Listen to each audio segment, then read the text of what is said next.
You guys are live. Good morning. Welcome to the Zoning Board of Appeals for the Village of East Hampton, Friday, April 9th. We have the minutes from March 12th, 2021.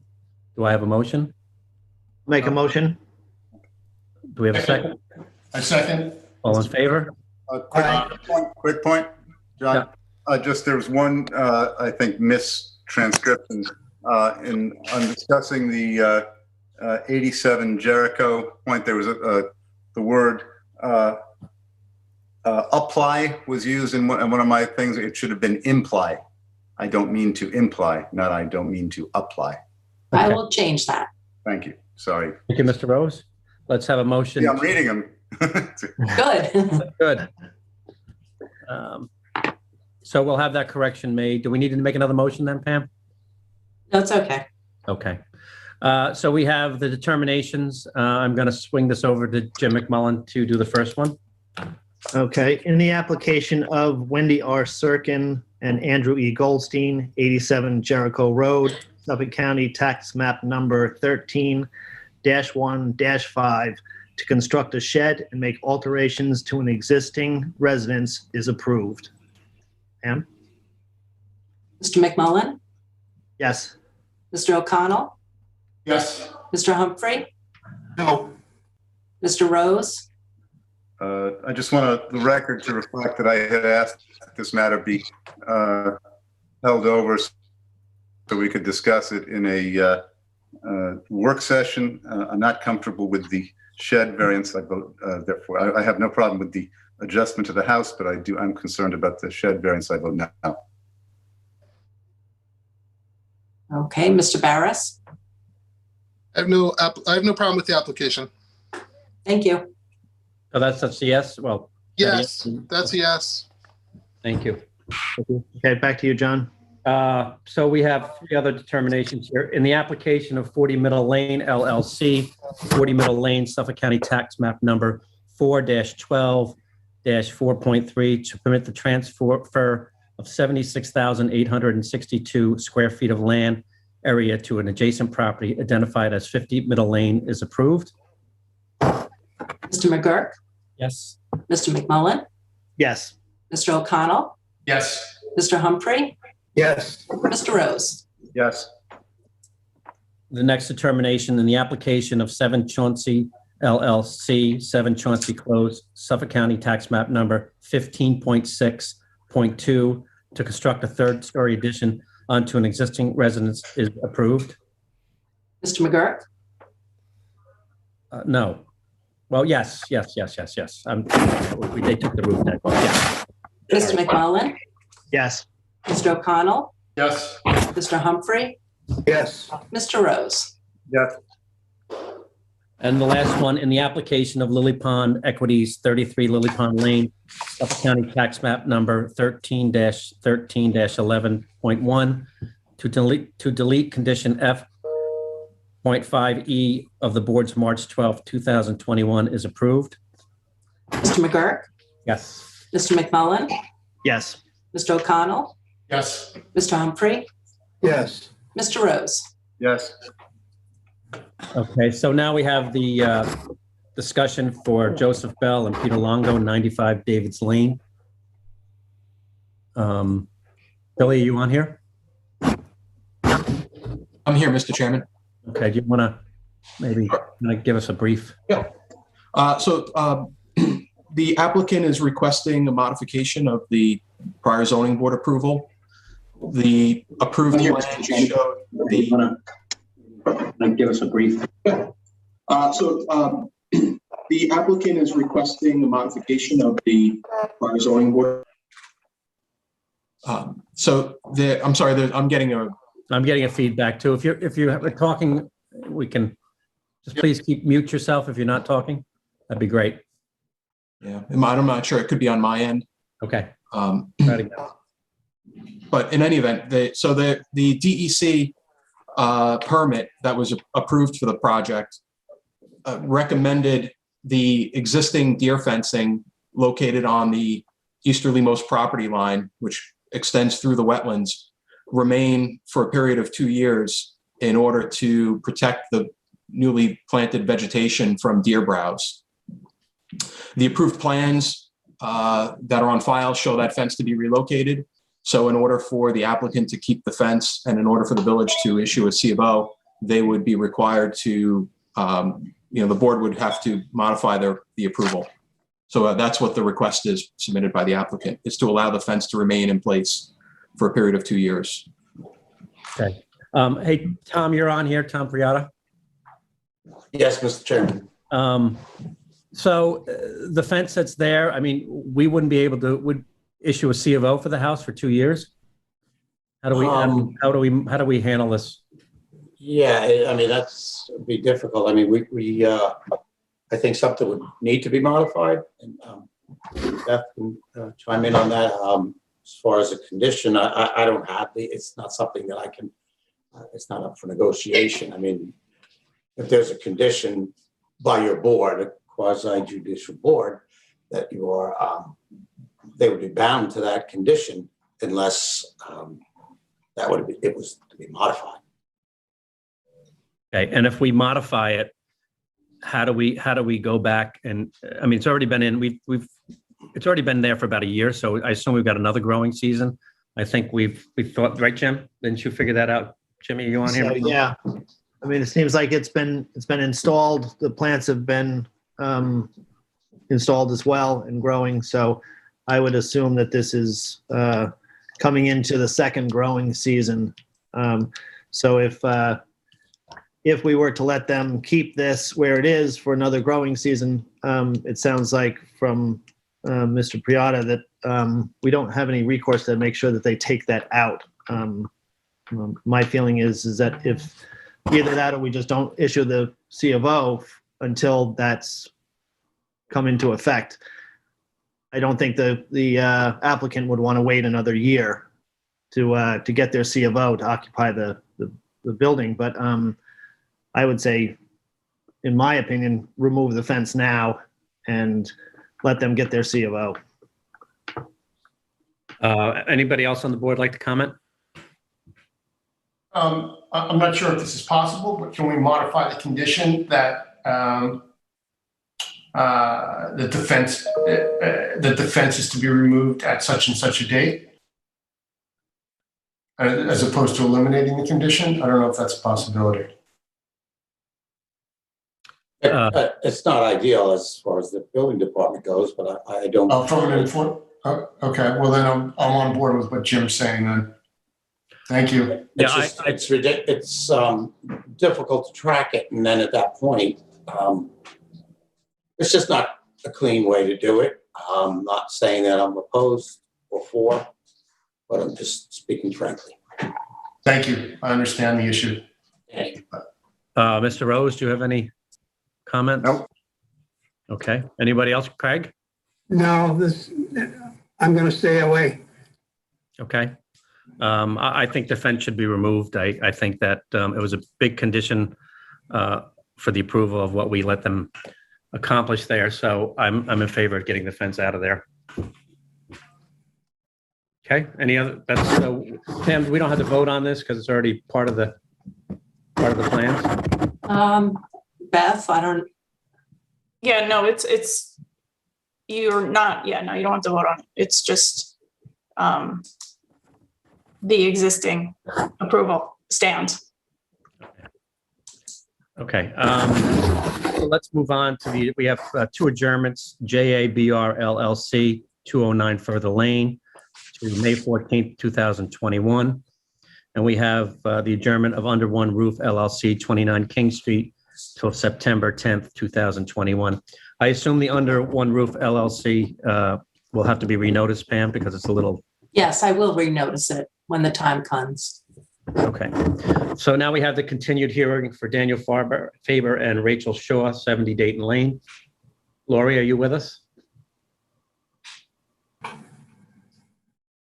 Okay, I guess Lori's not here.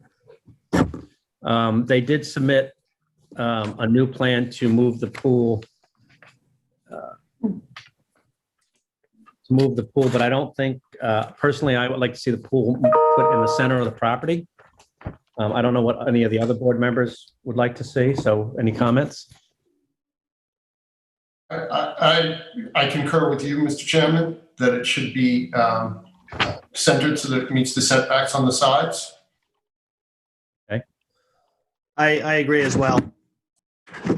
Is this going to get in the way of the effectiveness of the big fence at the back property line? Can we get the kids out here for the next 45 minutes or so? Yeah, you know how many to be school in there? Yes, thank you. I don't think it's going to affect the fence at all. So, There's a bit of a safety issue in this because it's a pool next to an elementary school, and the tall fence adds some security to kids not getting into the pool. So if you move it, does that reduce the safety that you get from the fence? I don't, you have to have a fence around the pool by code to begin with, so. Yeah. Yes, so I don't think, we just want the pool to be centered and away from the property line on the west side or the north side. So, all right, so what do we do? She's not here. Do we keep this open or do we? Yeah, I would keep it open. It's unusual for her to not appear for an application. So I would keep it open and give her the opportunity to respond. Okay. All right, so we can move on to our new hearings. We have 106 Briar Patch Road LLC. Application of 106 Briar Patch RD LLC, Suffolk County Tax Map Number 301-12421.1, 19.2, and 20.2 for variances from Chapter 278 zoning and Chapter 163 freshwater wetlands to raise the existing improvements and construct a two-story residence, patios, retaining walls, and a swimming pool. A wetlands permit and variances are requested in accordance with sections 163.2 and 163.3 and 278.3A8, which require structures be set back 150 feet from wetlands and clearing be set back 125 feet from wetlands. Variances of 74.4 feet, 75 feet, 75 feet, 131 feet, and 52 feet are required to construct a two-story residence, 75.6 feet from wetlands, patios, the nearest being 75 feet from wetlands, a swimming pool 75 feet from wetlands, fencing 19 feet from wetlands, and a retaining wall 52 feet from wetlands. A 75-foot variance is requested from section 278.388 to permit clearing of vegetation and revegetation approximately 50 feet from wetlands where 125-foot setback is required and any other relief necessary. The subject property is 79,032 square feet in area and is located at 106 South Briar Patch Road in Residence District R160. The property adjoins Georgia Pond, and the project requires a wetlands permit from the New York State Department of Environmental Conservation. This project is classified as a type 2 action in accordance with CEQA. Thank you. Jonathan, you want to? Thanks. Good morning. John Tarbett for the applicant. Also with me are the architects and the engineers for the project. I think the first thing you'll notice when you look at this property is its unusual shape. It was a product of a I believe it was 86 subdivision, which separated it from the property immediately to the south. It really created like an hourglass type property. So when the client came to me, actually I represented him on the purchase, and we decided to redevelop the property. The first thing we ran into was the unusual shape. Because of setbacks and how narrow the property is, there's really nowhere further to build the house back than where we're proposing, which is 75 feet from the wetlands. I think the second thing you'll probably notice is how close the existing house is to Georgia Pond. It's actually, and it depends slightly on where the pond is, but at times in the village files, it's been called 16 feet from the pond, and now it's 18 feet from the pond. So the existing house is horribly non-conforming. There's some clearing, some lawn up to the pond. Septic system is within jurisdiction. It's probably actually just a tank from what we've been able to determine. And it's probably 50 years old. The house was built in 1970s. So, Hey, I had trouble getting on, but I'm on now. Don't go back. Hey, I think, Lori, can you mute? So the existing improvements are horribly non-conforming, to say the least. So the goal of all of us from the get-go was to try to design a house that would do no harm to design the property in a way that would do no harm to Georgia Pond, which can't be said for the existing house. So to do that, we did a few things. One was we were able to locate the septic system, the new IA, alternative innovative low nitrogen septic system, over 200 feet from the wetlands. And then on top of that, even though it's not required, and other people besides me will speak to this, but we added a wood chip polishing system, which is going to result in between the distance of 200 feet, the IA and the wood chips. I think it's objectively you can say that the septic system will be removed from doing any damage to Georgia Pond. The other thing that we did was we created a 50-foot. So I think, as far as I can tell, the only two things that can, and I don't think anybody would disagree with this, the only two things that are hurting Georgia Pond, and Georgia Pond is in horrible shape, as we all know, are lawns and septic systems. So by removing the septic system, that was goal one. And two is we wanted to make sure that we did nothing as far as the lawn goes to hurt Georgia Pond. So we proposed a 50-foot scenic easement. And believe it or not, even though the property is really narrow in the middle, it's got 300 feet of frontage on Georgia Pond. So a 50-foot scenic easement over 300 feet is a 15,000 square foot scenic easement, which would provide an important buffer, not only to keep any fertilizers or pesticides or runoff from the pond, but it also creates a nice habitat for whatever animals or butterflies and other important native animals around Georgia Pond. The third thing is we wanted to go even further than that. We created a 25-foot non-fertilization buffer beyond the 50 feet to further protect the pond, resulting in 75 feet of buffer between proposed improvements in Georgia Pond. By doing this, we were able to remove 3,341 square feet of improvements that currently exist within that 75-foot buffer. By relocating the house from 16 feet from 75 feet, that's over a 300% improvement. But it's actually better than that, because if you look, the shape of the pond and the shape of the property result in the house being askew to the pond. So it's only just a tip of the house at 75 feet from the pond. Some of the house is outside of the 150-foot setback, and a good portion of the house, probably over 50%, is outside of 125 feet from the wetland. So when you say it's 75 feet from the pond, it's actually significantly further than that, whereas the existing house is 16 feet from the pond.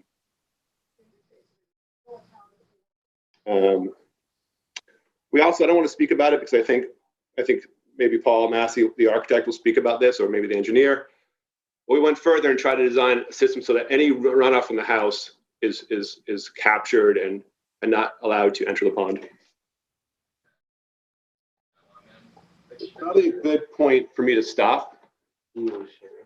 Yeah, so and let the architects just do a very quick walkthrough of the project so you have an idea of what that looks like. So Pam, yeah, we're going to share our screen if that's okay.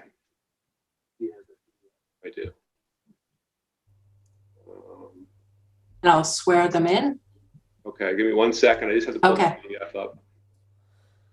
I think I might have deleted it. Aaron, you sent it to me, so it's right here. Yep. All right, so then I go here. Where is it? Do you see it? March, and they said back to 3 fire levels of production. I don't know. Sorry, give me 1 second. Technical difficulties. We understand. So you close that share screen now. Close it out and do it again. And try it again. There it is. See it? To the left. Great. Do you see the? Do you see my screen? We do. Okay, great. Make it a little smaller. So Make one smaller so you can see them. well, no, just so you can see the whole PDF. Fit the page. What you guys do? Yeah. I could swear myself in. I'm Paul Massey from Bates Massey Architects. And your address? 132 North Main Street, East Hampton. Do you swear to tell the truth, the whole truth, and nothing but the truth? Yes. Thank you. Go ahead, Mr. Massey. Thank you. So I just wanted to briefly talk about the design, the concepts and ideas for the house. I know John's speaking more about the technical aspects of the distances, so I'll leave that to him. But in terms of our direction on this project, we wanted to give you a sense of how we are addressing Georgia Capon, which is frankly is the biggest feature on this property. So when we started the project was really looking at the pond and how that influences the design. Let me get to the next. There we go. So these are things that I'm sure you're all very familiar with in our research. Looking at one of the biggest current issues is the microalgae blooms in the pond and how this affects the wildlife, people that use the pond, and their pets. And over time, we've seen many methods. There's the aquatic harvester, there's the buoys that monitor the water level, which would then sort of indicate times that it would be the pond would be let out into the ocean to restore the water quality. And also some of the recent improvements we've seen in the town are the bioswales that have been implemented. So these are all remedies that have been taken to control the microalgae blooms in Georgia Capon. So in doing so, in the design of the house, we took some of those ideas and began to implement that, informing the architecture. And these are some projects that we've worked on that had these courtyard bioswale strategies that's integrating the landscape. But what it also does is any of the surface runoff can be filtered before it goes back into the pond. This is something that we've been actually working on with the town for a couple of years. I don't know if you're familiar with how pools work, but they leach and they leak chlorinated water over time. And so we've been working with a couple different companies, and there are membranes that you can add in the construction of the pool that actually allow the pool to move, and the cracks would not be affecting in terms of leaching or leaking water. It can span them, and so the pool would be completely waterproof, so there would be no leaching of chlorinated water over time into the ground. This is the wood chip polishing filter system. Brian Grogan would be speaking to this a bit further from PW Grosser. This was added in addition to the low nitrogen system, and just some data on it. It's a conventional system is 65 milligrams per liter of nitrogen. The IA system brings it down to 19. This component would get it below 10 milligrams per liter. And then another component that we've been looking at the house is the roof shape, as I'll show you further on, is capturing all the stormwater runoff and not just putting it into the dry wells, which is typically done, is actually using it, storing a portion of it for the rainwater irrigation for any of the landscaping or gardens that will be on the project. So in this drawing, if you can see facing towards the west, the red indicates the existing structure. The gray indicates the proposed structure, so you can see the retreat. And then there's a series of dashed lines that sequentially is 75, 125, 150, back to 200, and then all the way back to 300 feet. The house is set up so it's capitalizing on the water, looking at Georgia Pond, and coincidentally, which works out very well, is the sunset, which is pretty much the orientation of the existing house. The form of the house is tapered because that's following our side yard setbacks. So really a lot of the form of the house was dictated by the envelope that was allowable. Now, if you look at this, you'll see that these blue arrows are indicating that collecting all the water from the roofs, sending it down into this rain garden, a portion of it, and then back. And so the main dry well that would be leaching the water is behind the 200-foot setback. Same thing for the septic. The green lines, tanks will be behind the 200 and the leaching field will be almost 300 feet. So that's a significant difference between what's existing and what's proposed. So there's a lot of strategies that, you know, at the cost to the client to be a good steward of the property. And in turn, this sort of begins to shape the architecture and how you experience it. Here's a diagram. You can see the house, the blue kind of diagonal lines represent the rain, and so the roofs slope in to kind of keep all the water within the property. And then here are a couple of model shots we thought you might appreciate seeing it. That's it. Brian, would you like to talk about the septic? Sure. So Brian, Miss Bennett has to swear you in. Please raise your right hand and state your name and address for the record. Brian Grogan. I'm with PW Grosser Consulting, 630 Johnson Avenue, Suite 7, Bohemian, New York, 11716. Do you swear to tell the truth, the whole truth, and nothing but the truth? Yes. Thank you. So as Paul and John have indicated, we are the civil engineer for the project. We designed the innovative alternative sanitary system as well as the dry wells and stormwater drainage for the project. The proposed IEA sanitary system is a FujiClean unit based upon most recent county testing. That FujiClean unit is on averaging treated effluent nitrogen well below the 19 milligram per liter standard. In fact, it's about 10 milligrams per liter, or roughly half of what the county is requiring.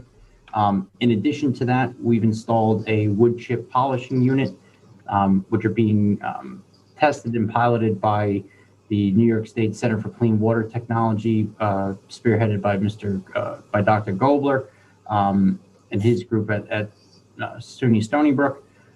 Those polishing filters have been tested in other areas and have seemed to reduce nitrogen even further below the 10 milligrams per liter. So this is an additional step over and above what would be required by the county to really reduce the effluent nitrogen concentration, possibly down to, levels of below 5 milligrams per liter. As Paul mentioned, we moved the sanitary system in essence as far away from the ground, from surface waters of Georgia Pond as we could. The existing system is, likely within 75 feet and largely probably just one existing cesspool, which was kind of indicative of the times when that house was built. So this is a major step up in that regard. The stormwater drainage, again, we're collecting the runoff from the roof, passing it through, some storage chambers that could be reused and pumped out for irrigation use within the rain garden or other areas on the property, such that it could be, in essence, retreated by the rain garden itself to remove any other contaminant or, nutrients from the, stormwater. Again, all of this was done in a purposeful way to, improve or not to harm Georgia Pond in any way. Those are the major highlights from, the civil engineering perspective. So I'll turn it back over to the board, and if you have any other questions, I'll be here to answer them. Thanks, Brian. This is John Tarver. The last thing I think I wanted to mention was that in addition to the pool being waterproof so no leaching can possibly happen, this is the same sort of waterproofing that you would see in a hotel where you have a second or higher floor pool where literally no leaching or leaking can happen or you destroy a hotel. It's the same technology. So the pool will not in any way leach or leak into the soil around it. But more importantly, we also arranged to have the dry wells for the pool be more than 200 feet from Georgia Pond, resulting in the pool having a no perceivable or looking at objectively negative consequence on the pond. And with that, I think we've presented the project and asked the board if they have any questions. I think we'll go to the, is there anybody else who'd like to make a comment regarding this application that's on the Zoom call? Yes, Mr. Chairman, Brian Matthews here for certain of the neighbors, if I can take a moment. Okay, go ahead, Brian. Okay, thank you. Thank you, Mr. Chairman, members of the board, Brian Matthews, Kirsten Cooley, 241 Panago Road, East Hampton, New York. Here on behalf of the Casson family, the owners of 112 Briar Patch Road, Priscilla Rattazzi, one of the owners of 100 Briar Patch Road, which is just to the north. The Casson property is just to the south. And Lynn Tishman, the owner of 126 Briar Patch Road, and the private Briar Patch Road itself.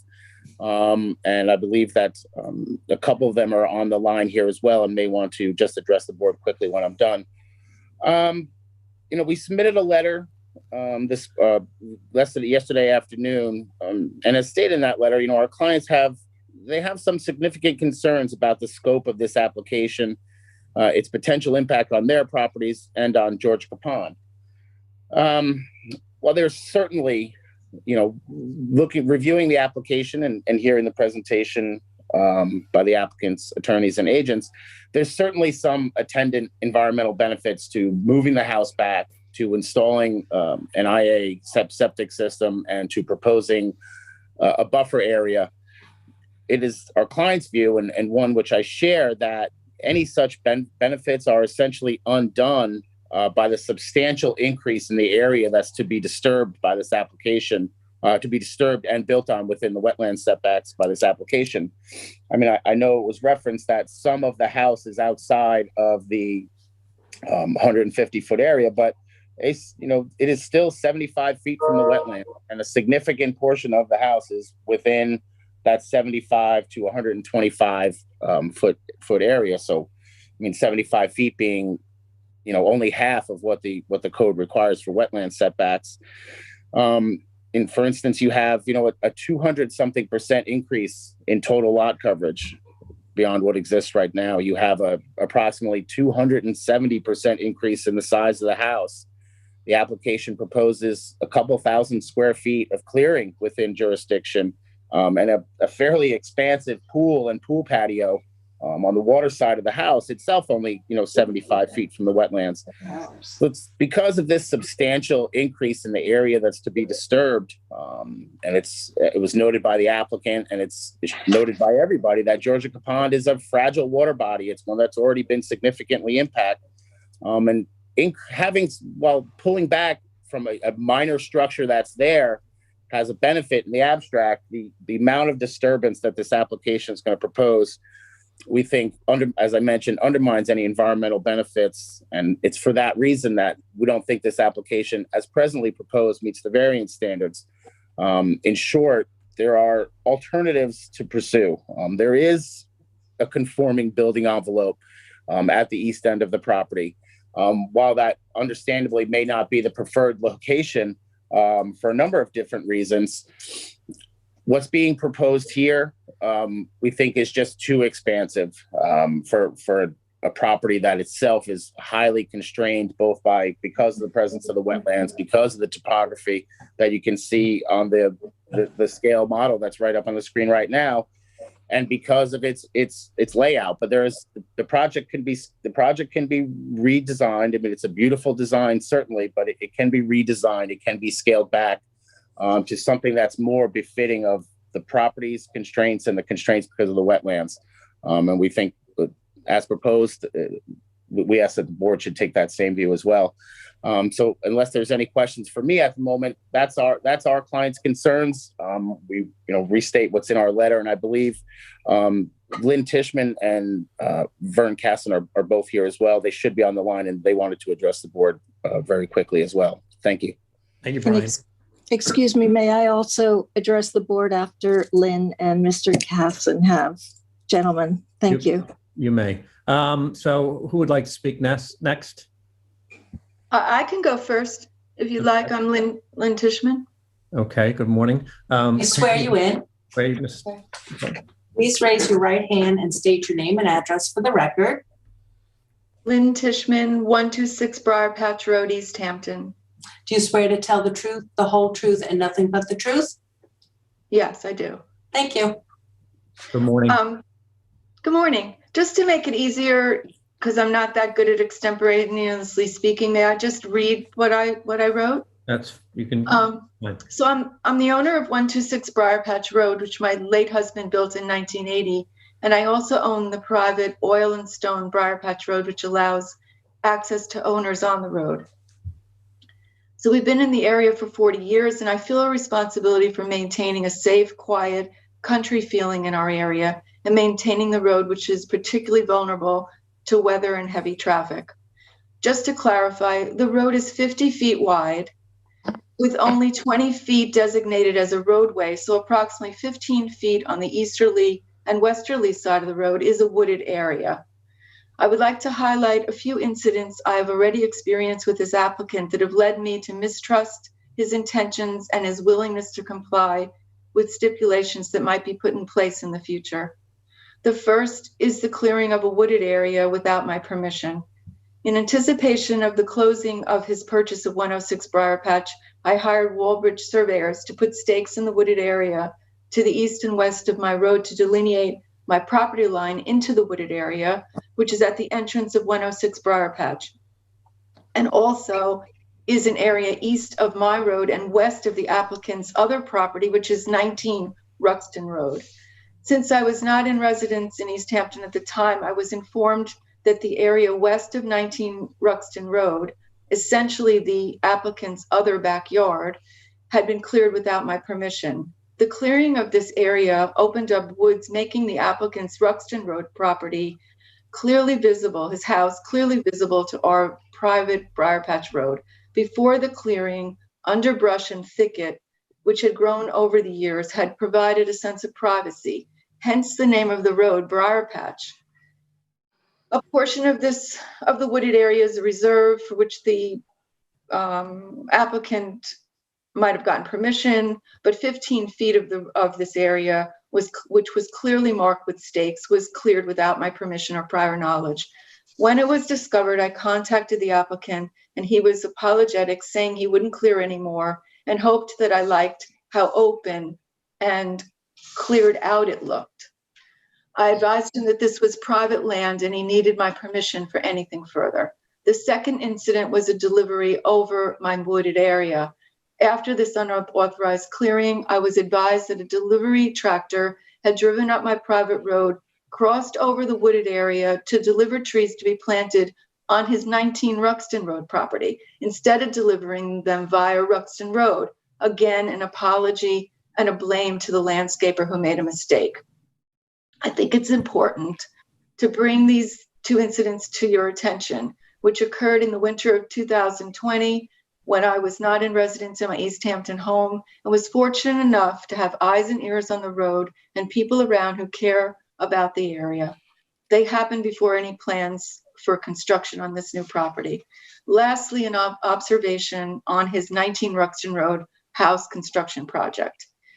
I was also witness for 3 years of trucks and construction equipment parked on Ruxton Road while the applicant's building project was underway on that street. I cannot imagine this happening on our private road where adults and children enjoy walking, running, biking, and riding golf carts up and down throughout the summer months. I am very concerned about what will happen if any project is approved at 106 Briar Patch. I have good reason to not trust this applicant. I believe he will do what he thinks is best for him and then apologize later after every tree and semblance of our private road is gone forever.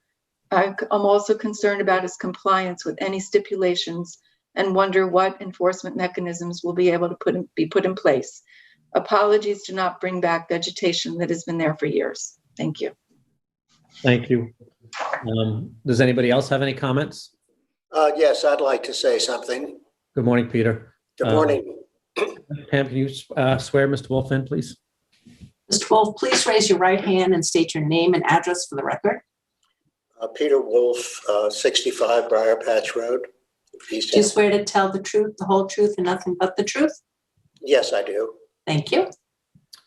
I'd just like to bring a couple of things to the board's attention, which are obvious, but I feel constrained to say them. One is the applicant and his agent who helped purchase this property are totally informed people who knew what they were getting into. This is not a matter of any kind of surprise or inconvenience. It's a fully knowledgeable set of developer and an agent.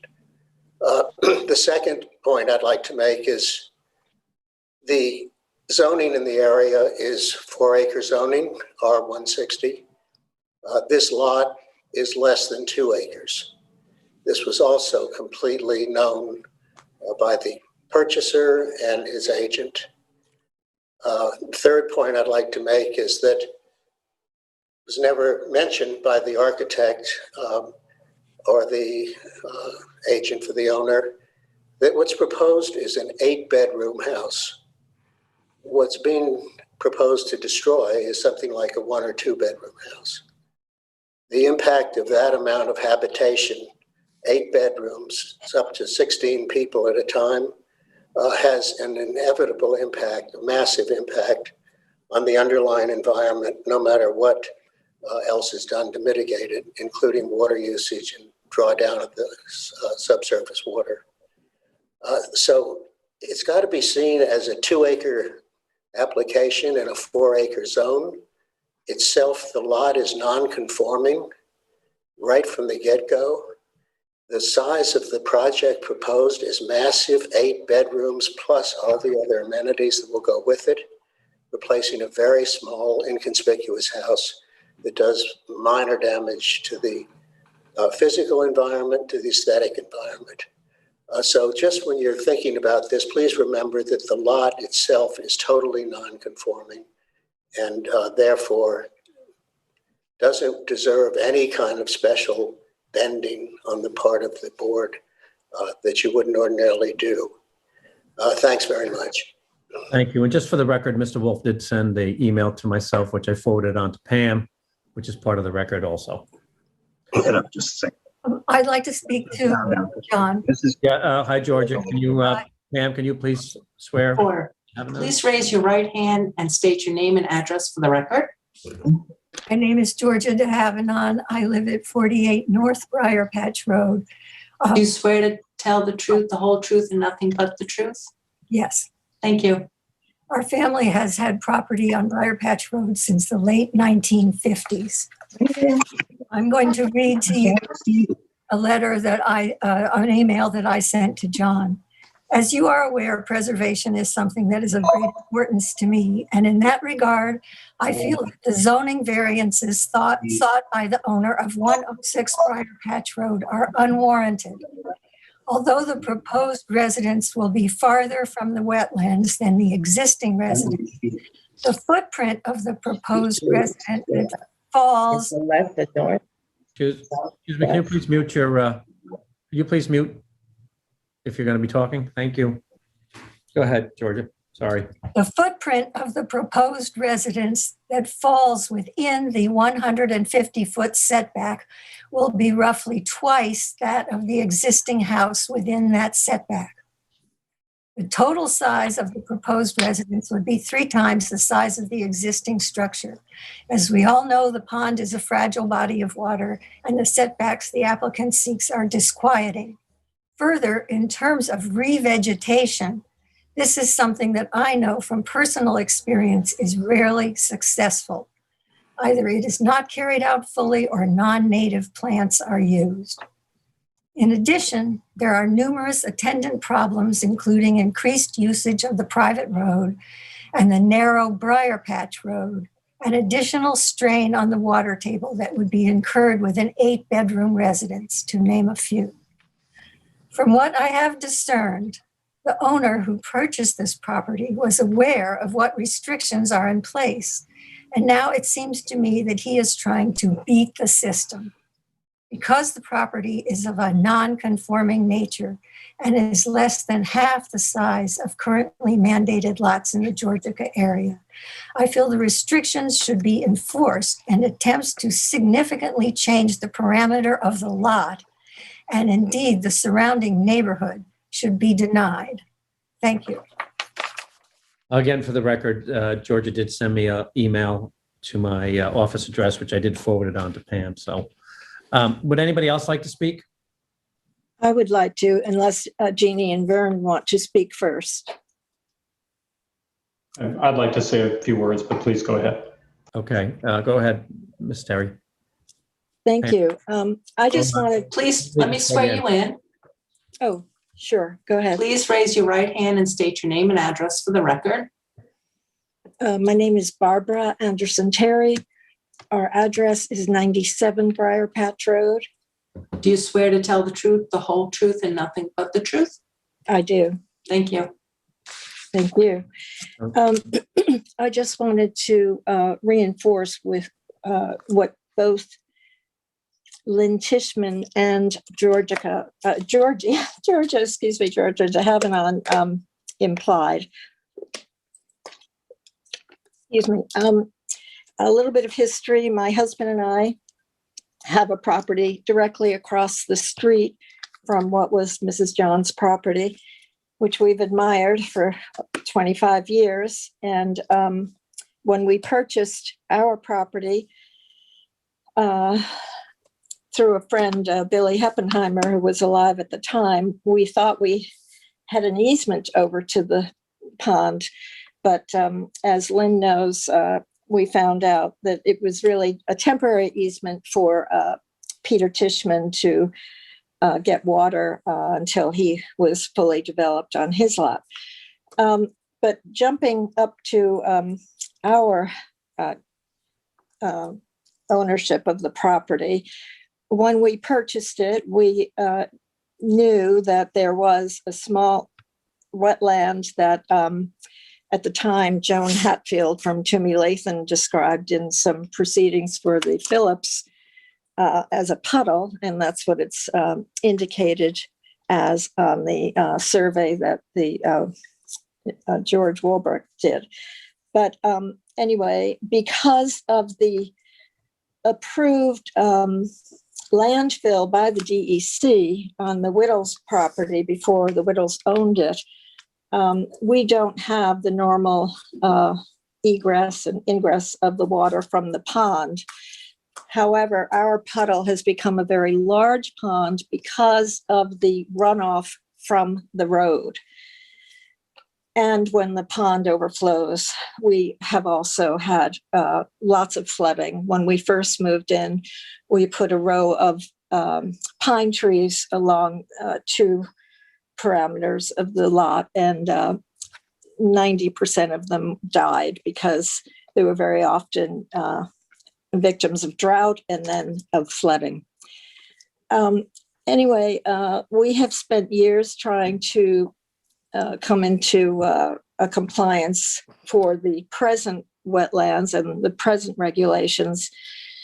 But we have a very large scenic easement that has also been difficult for us, and we think we're just coming to the end of it. However, this has been a very difficult and emotional project for us, as East Hampton is determined, rightly so, to really preserve the beauty of the area. And even though people say you shouldn't take it personally, it's very hard to take it, not to take it personally when you are told by council that you really should not ask for any variances within wetlands because you'll never get them, which we did. We followed that logic, and we just thought they know best. And my husband is a big environmentalist, having been on the board of NRDC for 18 years, chairman of the nominating committee, et cetera, et cetera. But anyway, in fact, when Mr. Hollander landscaped our paths to our back porch, we have some paths going towards Rexton Road, and I can't think of it. What's the name of those nice neighbors? Stefanak, towards the Stefanak property. And then it goes a little bit to the left, and down there we have two little low piers. One of those piers was 4 inches into our scenic easement, and I begged our council to ask for a variance so that I would not have to pay to get those piers destroyed and rebuilt again. Again, no variance. Destroy the pier and rebuild it 6 inches back, which we did. Anyway, come to 2019, I guess, just before COVID, the summer before. And this nice gentleman drives up our driveway unannounced on a bicycle with a bottle of Puy Fusé, which happens to be one of our favorite white wines. And he's very charming. And I am thinking, oh my goodness, this is a wonderful new neighbor. We're going to all get along so well. Of course, my husband was much more circumspect and much more intelligent about the whole situation. Anyway, Mr. Elicky's reason for the visit was that he wanted to take down all the pine trees and the few cedars and what was the other one? The third one. Oh, it's an old bush. I can't think of it, but everybody had them years ago. They might have gotten a disease. Excuse me for. Anyway, so he said he would do it at his expense, and he was already starting on his side, so it was no big deal. He would take these down because he did not have enough light on his property, and because we had all the droppings from the pines, they didn't allow us to have enough lawn and enough flowers and everything else. So I said, well, what is it on our side that you had in mind? With that, he went home and got an orange spray can and sprayed all of our trees, telling us that this should go all the way down. But of course, he'd pay for the whole thing. Well, my husband was in disbelief, and I couldn't believe he sprayed all the trees. Anyway, I then, because again, we're trying to come into compliance with the village's restrictions or whatever you would call them, instructions. And we had replaced the dead pine trees with many other evergreens, not just pines, but I can't even think. I'm not very good at speaking extemporaneously either, but a whole lot of plants to try to block out the huge new Kittredge house on the corner, which the Phillips had also had a guest house there and a little cottage for their help there on this small lot. Anyway, we did that. They grew, but then a lot of them were non-native, and the village wanted us to take them down. We went to the DEC. The DEC did not care if we took any of them down. And they could not have been nicer and more polite to us, by the way. We were so afraid. We kept hearing, oh, don't get involved with the DEC. But it was a very rewarding experience to see these were knowledgeable people who really wanted to help you. Anyway, the village decided they wanted them down. We took them all down. So now we look at the back of the Kittredge house, and my husband and I will never live to see the day where the shrubs that Martyrs has put in at a very, very great deal of expense. And our legal fees, I might add, have been very extensive. So, and we don't have the deep pockets Mr. Elicke has. So let me come back to Mr. Elicke. The day he's sitting in our living room, and I'm Irish Catholic. I kissed the Blarney Stone. I'm sure this is much too long for all of you, and I apologize. But I'm going on to tell him that I love the neighborhood. We both do. It's so quiet, and I've just been struggling to come into compliance with the village to get our lot approved so that I know that I have no more expenses on this site. And then I would like to go across the street if hopefully Mrs. John's property is still available. And he said, what is that you're talking about? And I said, well, you know, the one that supposedly, and Jeannie Casson can either confirm or not confirm this, but I had heard the rumor that Peter Solomon, who rented it for years, had offered $20 million and it was turned down. But now they're only asking about $8 million because there are so many restrictions on the property. And even the most recent tenant, not the present one, but the one just before her, told me it would be a great investment, except for the Cassons want to make sure that nothing disturbs the area. I said, well, that's a good thing. And in fact, I told Mr. Elicke that day that our hope was to purchase it so my husband and I could retire in the house the exact size that it is. We love the idea of a tiny little cottage on the water with that magnificent view. And we would keep the larger house for the children, grandchildren, and hopefully if we get to see great-grandchildren. And anyway, he didn't know anything about it, and he left. And the next thing I know, he's in contract to buy the property when he knew how badly we wanted that property. So then I called Mr. Tarbett, which he can confirm, and I told him how shocked I was that anybody would do this. And I said, Mr. Tarbett, the least he can do is give us the easement that we thought we had to Georgia Pond when we purchased our property in 1996. Excuse me, Mrs. Terry, can we focus on what your objections are to it?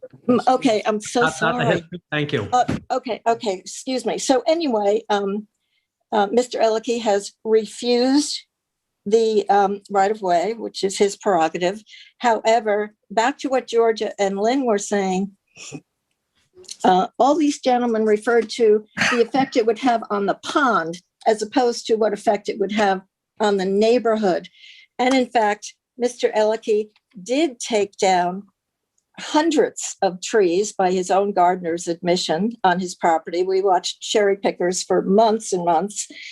And not only do we now look directly at his house and lights on, whether they're there or not, all night, but we also look through his property to the other property on Ruxton Road, which I know Mr. Elicke and he do not get along. And the light pollution is just incredible. Now, over there, I know on the property that he is attempting to develop, he will have so much light pollution, and that will not just be an annoyance to us directly across the street and the Cassons and the Whittles, but from what I understand, turtles will not breed if there's a lot of light. And I'm sure they're not the only species. So I'm concerned about the light pollution. I am very concerned about the road because I know what will happen with all these huge trucks going back and forth. Where our property is down sunken between the two high points at the top of Briar Patch Road in front of the Whittle property where it forms a T, and towards the Overman property, it all comes down to where we are, which is where that ravine once was between Georgia Pond and our now pond. So I just don't see how the village could approve that type of construction that would not only affect wildlife and Georgica Pond, but also the surrounding properties and the neighbors who would be subject to this for years. And then the results, I am sure, would not be what his architects and engineers think they would be. One thing might be said, but something else will happen. Yeah, can we wrap this up a little bit now? I'm done. I'm done. Okay. Thank you. Thank you very Thank much. Mr. Casson? Yes, I just have maybe 30 seconds. Thank you. Let me swear you in. Yes. Please raise your right hand and state your name and address for the record. Hi, I'm Vern Casson, and my family are the owners of the house next door, the 112 South Briar Patch Road. Do you swear to tell the truth, the whole truth, and nothing but the truth? Yes. Thank you. So, as I said, our family has been the owners of 112 South Briar Patch Road since 1895, when I confess from pictures, it appears that my great-great-grandfather had a non-conforming pigsty about 20 feet from the road, but it's long gone. I grew up swimming in Georgica Pond. And back then, you would worry about the snapping turtles, but not much else. And they had a sort of mythical status. I don't think I ever actually saw one. As long as you were wearing a life jacket, my parents were fine with me playing down there and wading or, playing around in the mud. And I have two little boys now. One's 5 and one's 3. And I won't let them swim down there anymore. And I won't let them play in the mud because it's not safe. And, I'm not saying that's the applicant's fault here. Obviously, it's not. He's new to the pond, but it is the fault of our communal and very human desire to enjoy nature by getting in and shoving as much of it as we can out of the way. And that's exactly what this house is. And, I appreciate that there are changes to the septic that are good. And there are, improvements that can be made to the grass in front of the house, and moving the house back is a good idea. But what's also happening is this vast expansion in the exploitation of the parcel of land. And, despite what council said, I can't imagine that doesn't have an effect on the pond. And that seeing that won't have an effect of encouraging other people to get in and shove as much nature out of the way as possible. We don't like to have Versailles on the banks of Georgian Pond, but it's not good for the pond, and it's not good for the character of the neighborhood.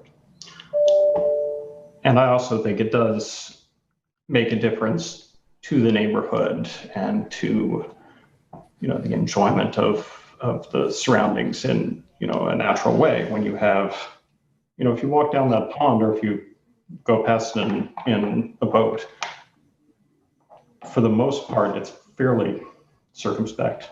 And it always has been. There's been a sort of quiet pride that people have in having those briar patches, and being away, and in being somewhat understated. And, this house, for all its virtues, doesn't have any understatement at all. It's essentially an 8-bedroom guest house on the water's edge with a giant swimming pool. And so I'd encourage the board just to be really careful about allowing this kind of thing. So. Thank you, Mr. Casson. Any other neighbors? Okay. Billy, do you want to run through your memo? Sure. Good morning, members of the board. Billy Hayjack on behalf of the Village of East Hampton. It's okay. I'm going to share my screen. I can show you some aerials. Sure. Pam, can you just swear Billy in?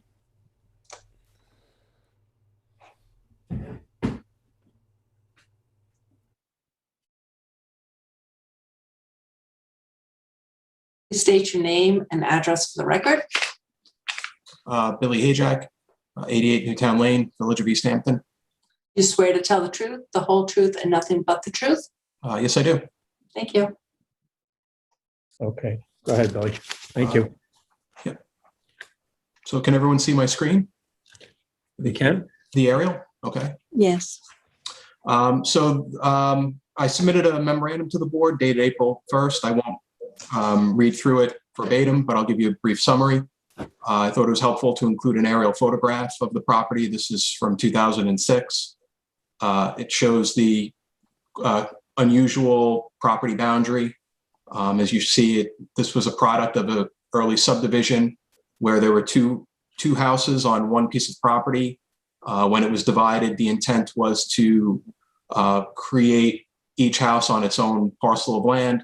At the time, the zoning district only required 2 acres of land area for a conforming lot. So you'll see that the property lines were drawn around the improvements to essentially create a 2-acre lot for 106 Briar Patch Road. I'll fast forward to an aerial photograph. This is of 2020, shows the existing conditions as of fairly recently. As it's been indicated, it's a 79,000 or roughly 80,000 square foot parcel. It's in the R160 zoning district, and it has about 295 linear feet of frontage on Georgica Pond.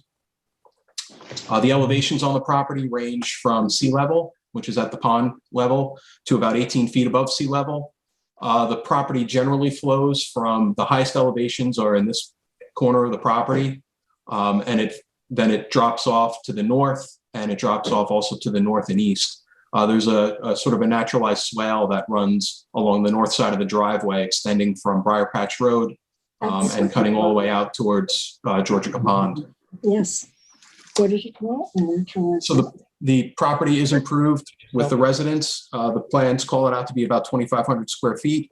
I measured the survey. I think it's more in line of about 1,711 square feet in size. I think when you include all of the attached decking and patios, it's more in the range of 2,318 square feet. The sanitary system, although I had indicated it was unknown, it was revealed to me on the survey that it exists somewhere in this area where my mouse handle is. I do agree with the applicant. It probably pre-exists current regulations. I would assume it consists of a single leaching pool and with no proper septic treatment. There are a couple of prior zoning board determinations for this property. There was the variance that was granted when the property was created due to a lack of street frontage on a public street. Then the zoning board in 1999 granted a variance and a wetlands permit to allow stabilization of the shoreline as it was eroding at that time, and together with Phragmites removal. Those projects were executed, and then subsequently to that, there was a plan here approved for further stabilization of the shoreline with core logs and vegetation. And I believe some of the core logs still exist at the toe of the embankment. So the existing residence is located about 19 feet from wetlands. The proposed 6,350 square foot house represents a landward retreat, and it's going to be situated 75.6 feet from the wetlands. While it's a 50% deviation or requested variance of the setback, I would reiterate that they're more than tripling the distance from the pond when compared to the existing residence. The plan show the house would have a 2-car garage attached to it, 8 bedrooms, and there's a 2nd-story terrace along with 1st-story terracing. The new IA system is in a landward direction, further landward of the house. It's designed to comply with the wetland setbacks, which has been iterated. It is an IA system, as Mr. Grogan indicated. The county requires the system be treat effluent down to 19 milligrams per liter of effluent. The new Fuji Clean systems appear to be on average treating to about 10 milligrams per liter. And the additional polishing treatment unit, I think it's intended to cut nitrogen by 50% more. So there's arguably very little nitrogen being discharged if the system is being properly functioning and properly managed. There'll be very little nitrogen discharge based on that new system. And it's also my understanding that the polishing tank also removes pharmaceuticals and personal care products, which may not be treated by the conventional system. The drainage and roof runoff is being handled within the interior courtyard and also on the landward side of the house. The grading and drainage plans were referred to the village's engineer, and I'll give you a brief summary of his report following my summary here. So I broke my memorandum out into two parts of the project, one being the house, which I just discussed, the second being the swimming pool. And the project proposes a swimming pool that's 75 feet from wetlands, where 150-foot setback is required. You'll see from the aerial there is no swimming pool on the property right now. So they're introducing a structure that doesn't presently exist within the required setbacks. It's I guess a lap pool, or described as a lap pool, that's 11 feet by 76 feet long. It totals about 836 square feet in size. And the dry wells associated with that swimming pool are also positioned in a conforming location beyond 200 feet from wetlands.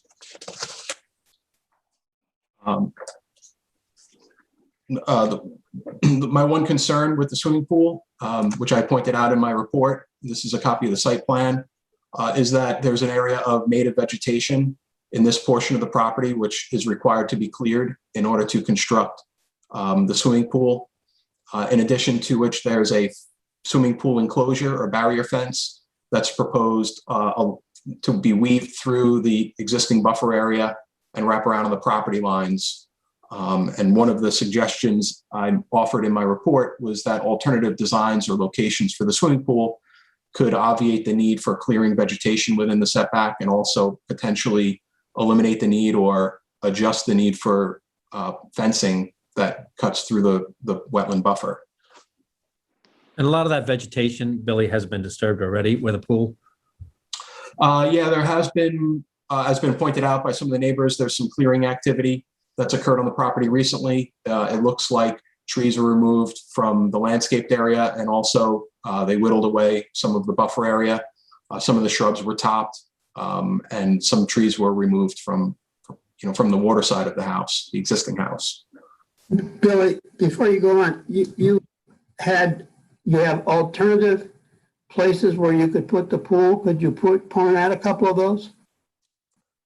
Well, I mean, the swimming pool could be redesigned on the, on the water side of the house, it could be redesigned in a fashion that presumably doesn't require any clearing of native vegetation.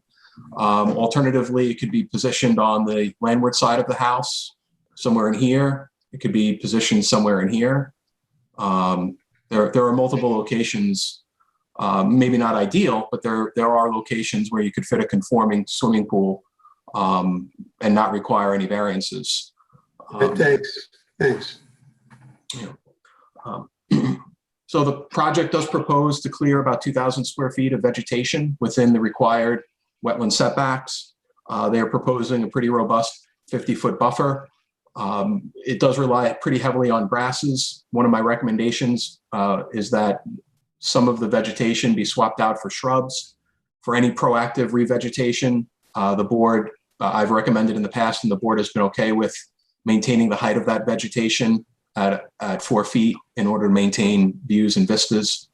And that's all purely for proactive revegetation in the form of mitigation, not manipulating existing non-native, existing native vegetation. The plan does call for a restoration of the existing buffer area by hand removal of the existing non-native vines and shrubs. I offer no objection to that, but again, I think the plan needs to be refined a little bit in terms of the density and the plantings that are proposed to replace the material that is to be removed.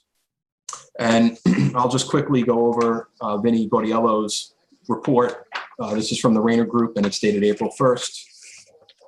And Vin had some specific engineering recommendations regarding details that are required on the plan in order for him to further evaluate the project. And he's requesting some basically technical information. The crux of some of his report is really just to ensure that the grading is properly designed and will not impact or create stormwater runoff onto neighboring properties. He's asking for details about the retaining wall, some spot elevations and grades. And the more important or critical component to this is the depth of excavation and the depth of improvements relative to the highest expected groundwater. Vinny is asking for additional information to demonstrate if dewatering or temporary dewatering is going to be required for the project. And if it is, how they're going to handle that. And Billy, that would be, obviously, depending on how full the pond is, Yeah, the groundwater table here fluctuates very dramatically. When the pond is let, you can have test borings that show groundwater is at a 1.5 feet or 2 feet or 2.2 feet above sea level. When the pond is full and the adjacent groundwater swells, I've seen test borings on the west side of Georgia Pond that show the groundwater tables at 6 to 7 feet above sea level. So there's a very dramatic range in water elevations here, and it's all dependent upon the water table of Georgia Pond. Okay, thanks. Aside from that, that's essentially Vinny's comments. If the board has any specific questions for me, I'll be happy to try to answer them.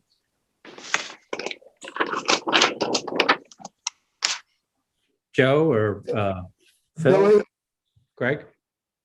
Billy, has there been, in a lot of the projects we've looked at, there's a coverage max, but there's no max on the building structure itself. Why is that? Well, the village regulates coverage. Coverage includes buildings and all structures except for driveways. So that, right now, this plan proposes a building that is under the allowable gross floor area, and their permitted coverage for the entire property is 14,300 square feet. They're proposing 7,800 square feet.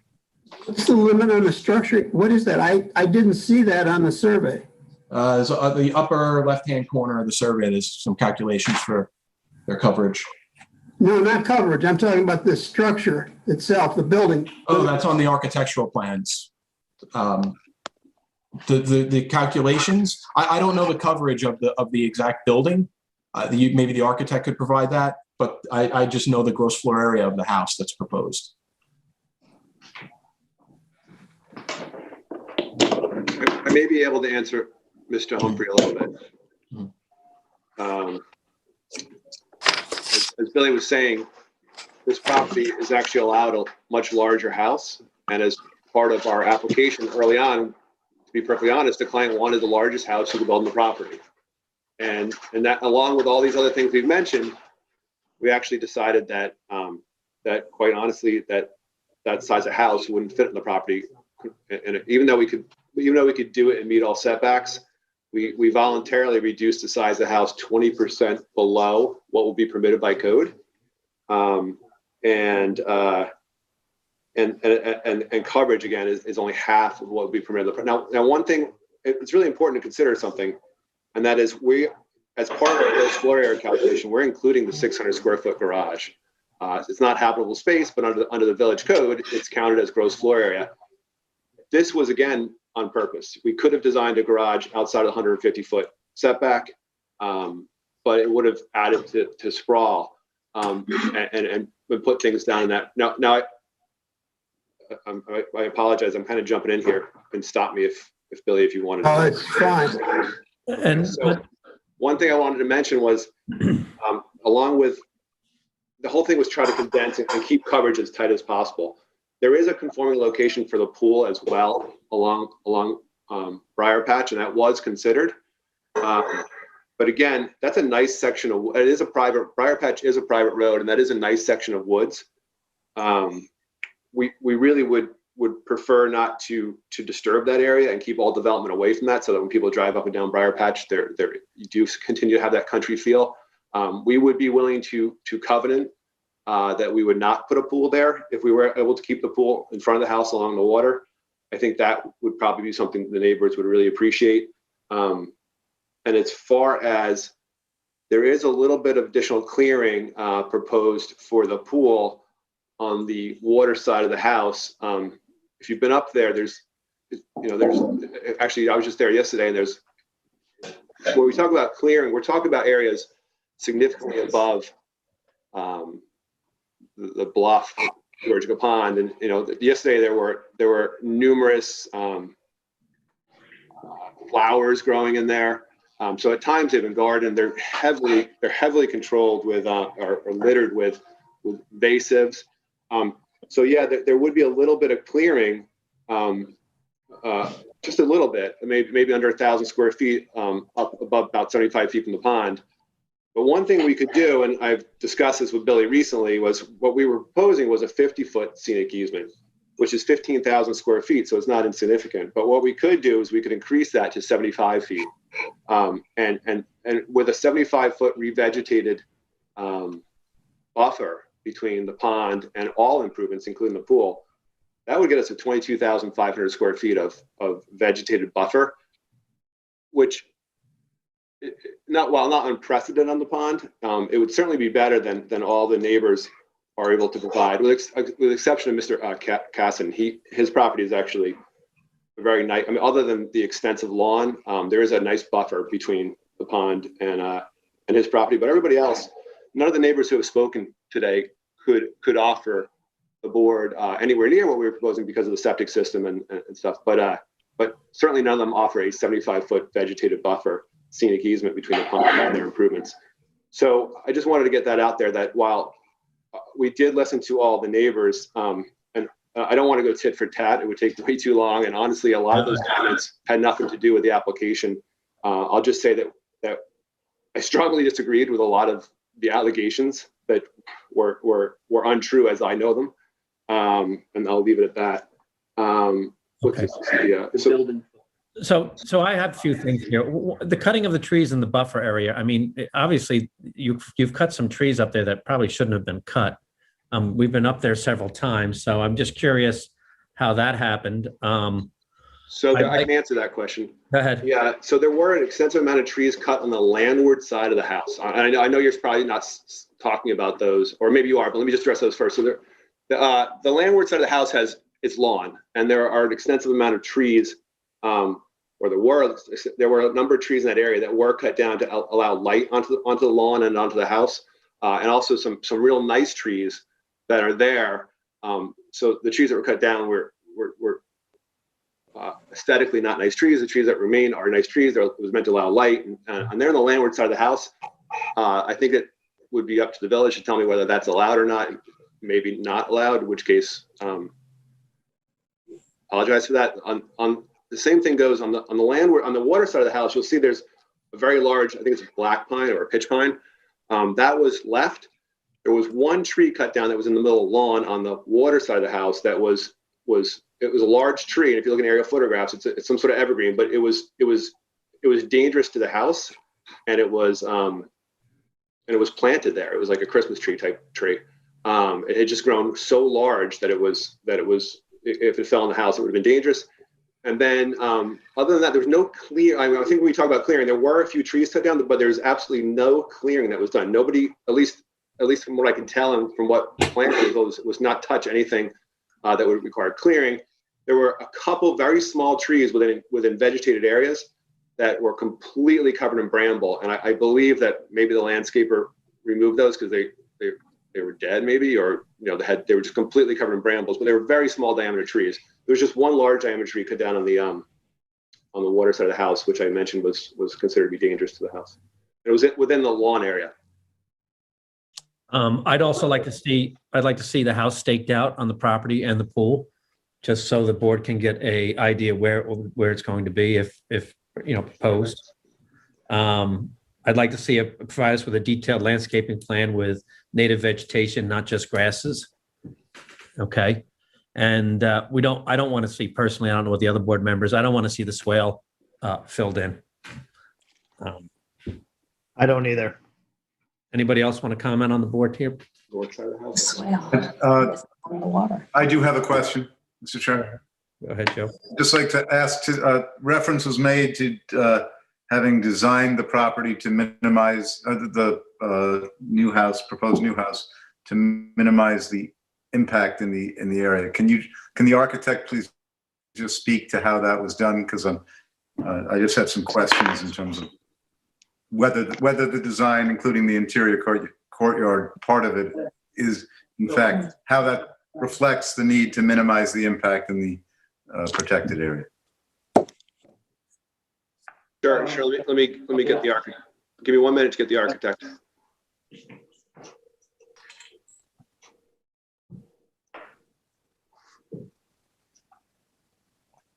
Well, while we're waiting for the architect, we did receive some letters in the file this morning and yesterday, so obviously we haven't had a chance really to read them. And we do have some outstanding information that we need regarding the engineer's report here from the applicant. And we're gonna, this will be continued, this hearing also. So, but let's hear from the architect right now. So we are going to try to answer that question. We're not entirely sure that we follow it, so you'll help us work through it. Before Paul answers, I was just going to mention that early on in the process for design, we obviously the way the property narrows in the hourglass shape presented some design constraints. So we actually reached out to at least one of the adjacent neighbors to see if they would support. It's actually one of the neighbors who spoke to the north, to see if they would support some sort of, and their house happens to be maybe 300 feet away from our property. So it's a significant distance through the woods. And we wanted to know if they would support us asking for minimal variances from their property line in order to change the design or shape of the house. And we were strongly rejected in that. So then the house is naturally shaped by the setbacks from the property line. And then to add to that, a very purposeful decision was made to not come near what is permitted as far as gross floor area on the property. We did keep that 20% below what is allowed, but that's including the garage. And again, the garage was specifically not, I guess we could ask for a front yard variance, or maybe we wouldn't need it because we're on the water, but we could have put a garage out by Briar Patch Road, but we really wanted to maintain that large wooded area between the house and the road. So as far as I'm concerned, and I was part of all these discussions early on, those were a lot of the design constraints and reasons for the house. And I don't know, Paul, if you can add anything. We just did some quick. A question was asked a few minutes ago about coverage. I think Mr. Humphreys asked the question. The existing house has 25. I'm going to round up barely. 2,500 square feet of existing roof coverage, and the proposed house has 4,300 and so I didn't round that one up. 4,325 square feet of proposed roof coverage. So you're approximately adding.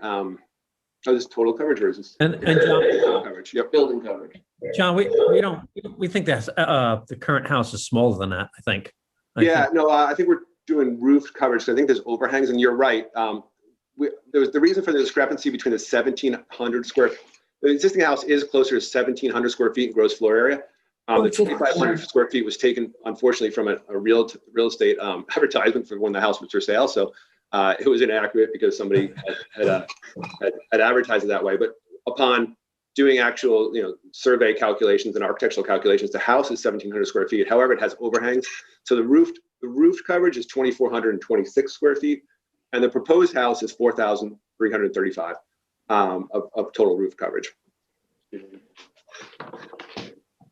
4,325. Does anybody else have any comments on this? If I can just go to the question to the architect, there seemed to be confusion about my question. So I just want to be clear. Sure. The question is how reference was made, I believe, by the attorney, but it may have been by the architect earlier, that the house was designed to take into account and minimize the impact on the protected area. And I'm just wondering if you can speak to that in regard to the interior courtyard, which seems to, how that relates to the protected area. So the way that the house is designed, can I share the screen? It's right there.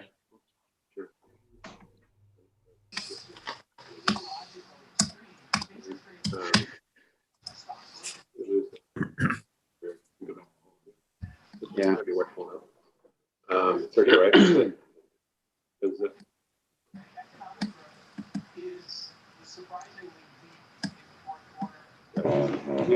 Share. Come up now. All right, well, John's trying to pull up the presentation that we went over earlier. I can speak about that.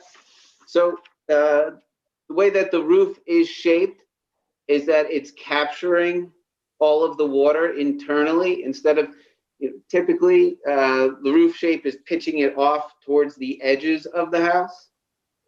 This is now funneling it towards the central bioswale courtyard. You can keep going. And there you go. There you go. Which is where the water is going to be directed into several different areas.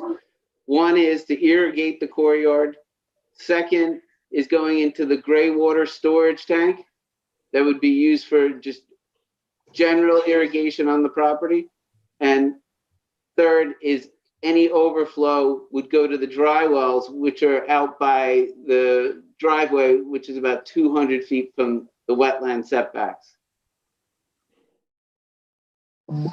Does that answer? Well, no, I guess the point is the introduction of the interior courtyard seems to increase the footprint of the house in the protected area. So I'm just asking a question in terms of how that, because I believe the attorney made the representation that the house was designed to, in awareness of the protected area and to minimize the impact, and I'm seeking the architectural justification for the interior courtyard, which seems to right. Well, yes. So there is the exposure on the westerly side of the house, which is towards the view and towards the sun. If you took that and you compressed it back towards Briar Patch Road, what you'd end up doing is losing your exposure along that side, but you would also be burying the room so they'd be internal spaces. Therefore, some of these rooms would not have access to light or air as much as if you introduce this small courtyard, which allows to capture the water. I hear you. Yeah, it's as you can see, it's a different shape in terms of our typical work, but it's really driven by the setbacks. There's a lot of these external influences. The setbacks. That's the court. From the pond, both of the side yard setbacks, the pool setbacks, and it really comes almost to a point in the center of the property where you couldn't build anything there. So there was a lot of balancing. Mrs. Terry, could you please mute? Thank you. Oh, excuse me. The courtyard is, the purpose of the courtyard is one of the purposes is also to kind of clean the rainwater, like the bioswale by Town Pond. Is that correct? Yes. And that extends out to the front of the house also. Is that correct? That's exactly right. Okay, thank you. This picture actually does a pretty good job of showing that, I don't know, I don't want to over exaggerate, but it looks close to 50% actually. About 50% of the house is behind the 125-foot setback. As you can see, the 125-foot setback runs through the middle of the house, and a portion of the house is behind the 150-foot setback. It's just a coincidence of orientation and setbacks that a corner of the house is 75 feet, which, while we would have liked to avoid it, a majority of the house is significantly further back from the wetland. And again, it's super important to remember that the existing house that's there, I mean, this is a great photo to show the retreat that we're able to accomplish. A portion of that existing house is 18 feet from Georgia Pond. So the net is, well, actually there's, I don't think anybody thinks there'll be any detriment to the pond from this house based on the fact that we're able to locate the septic system and all the rainwater and the pool dry wells more than 200 feet from the pond. But more importantly, what we're now offering is this 75-foot vegetative buffer, which again, if everybody on Georgia Pond was able to locate their septic systems 200 feet from the wetland and offer up a 75-foot vegetative buffer, I think we all agree we'd be able to swim in Georgia Pond again. Okay, thank you. I think we have some letters we need to read from yesterday and today. John, could I ask a question? Go ahead, Peter. There hasn't been any disclosure about the driveway. It's a very long driveway. And what's its surface made of? Where exactly does it course? Can you tell us about that? So we're following, you see it in the town all the time in their ZBA decisions. They require this, and we're following that, which is it's a crushed local gravel, so it's pervious. And you'll be following basically the same driveway that's there? It is pretty much the same driveway. Right? Yeah. Same entrance. It's not exactly the same. But okay. As you can see, it's pretty similar.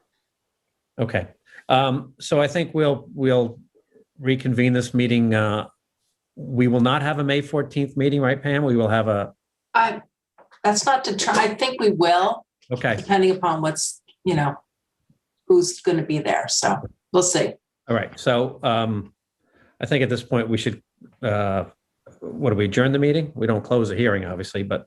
Correct. Okay. So we'll adjourn the meeting till the next time we meet. To May 14th. And then if it has to be adjourned again, depending upon the information that comes in. Okay. All right. So let's.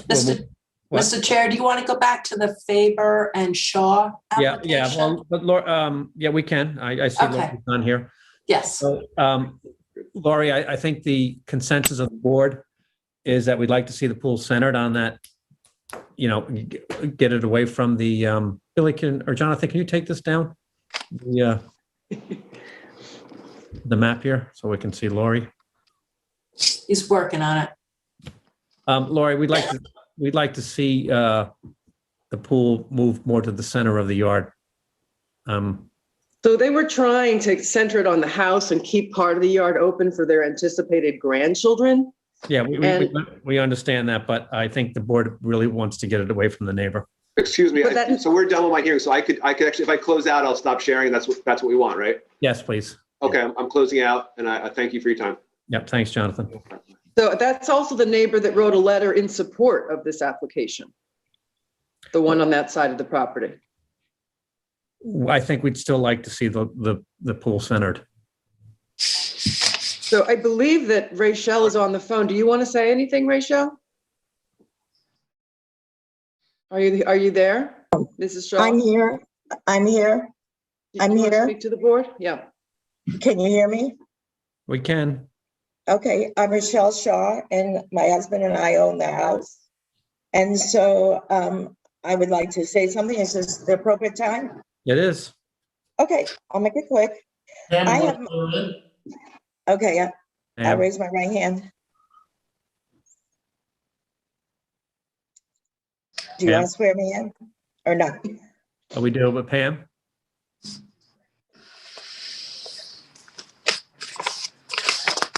We have to find our Pam here. I will tell the truth. Go, Pam. Pam, are you around or? I think you can do it, John.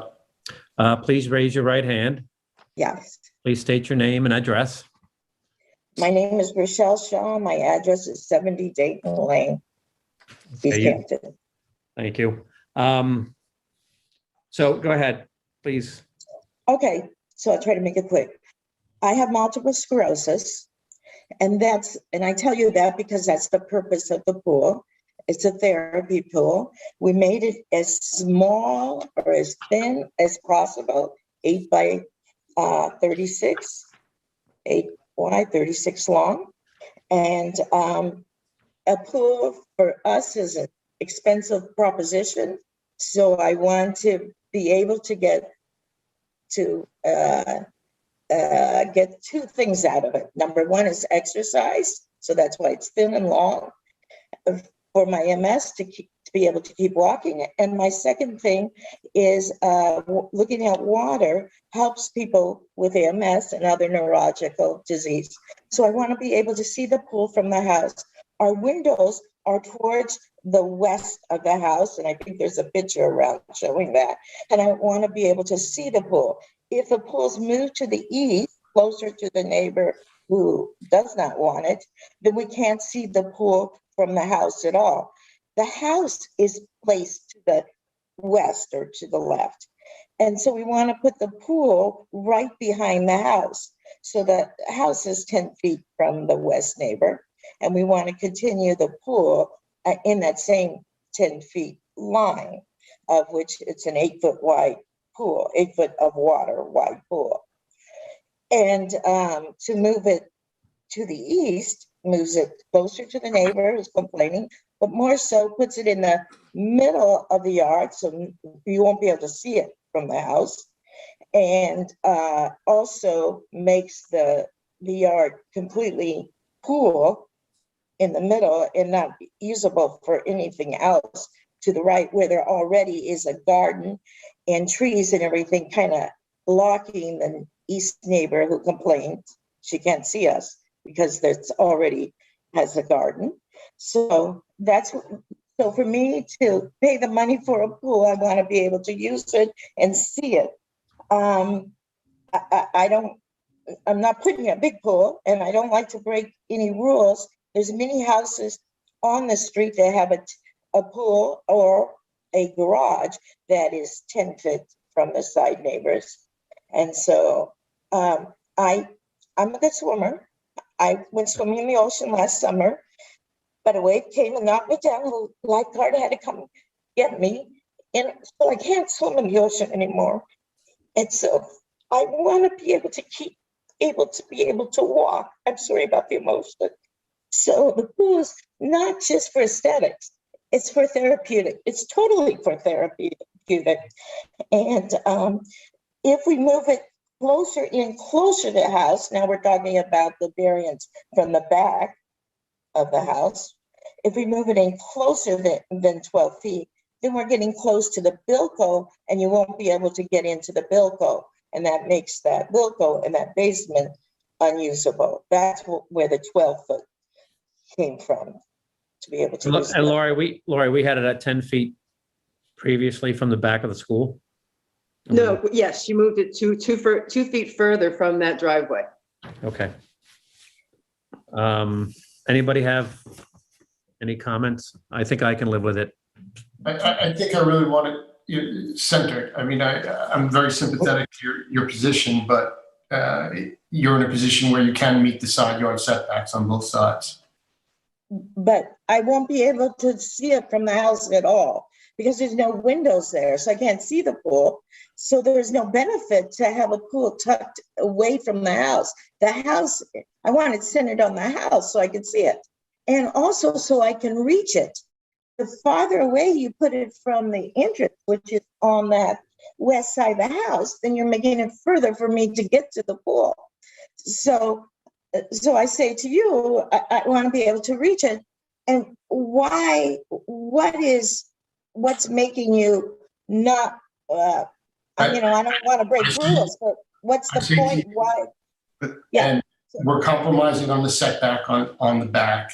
The other compromise is that it gets centered so that you meet setbacks. It's part of our job to find.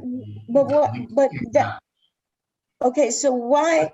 So other houses on the street have a garage that's there that's much bigger, or their house or any other type of built-in thing that is much bigger on that side. We're just talking about 8 feet that would be intent, and that's the neighbor that we're friendly with and okay with it.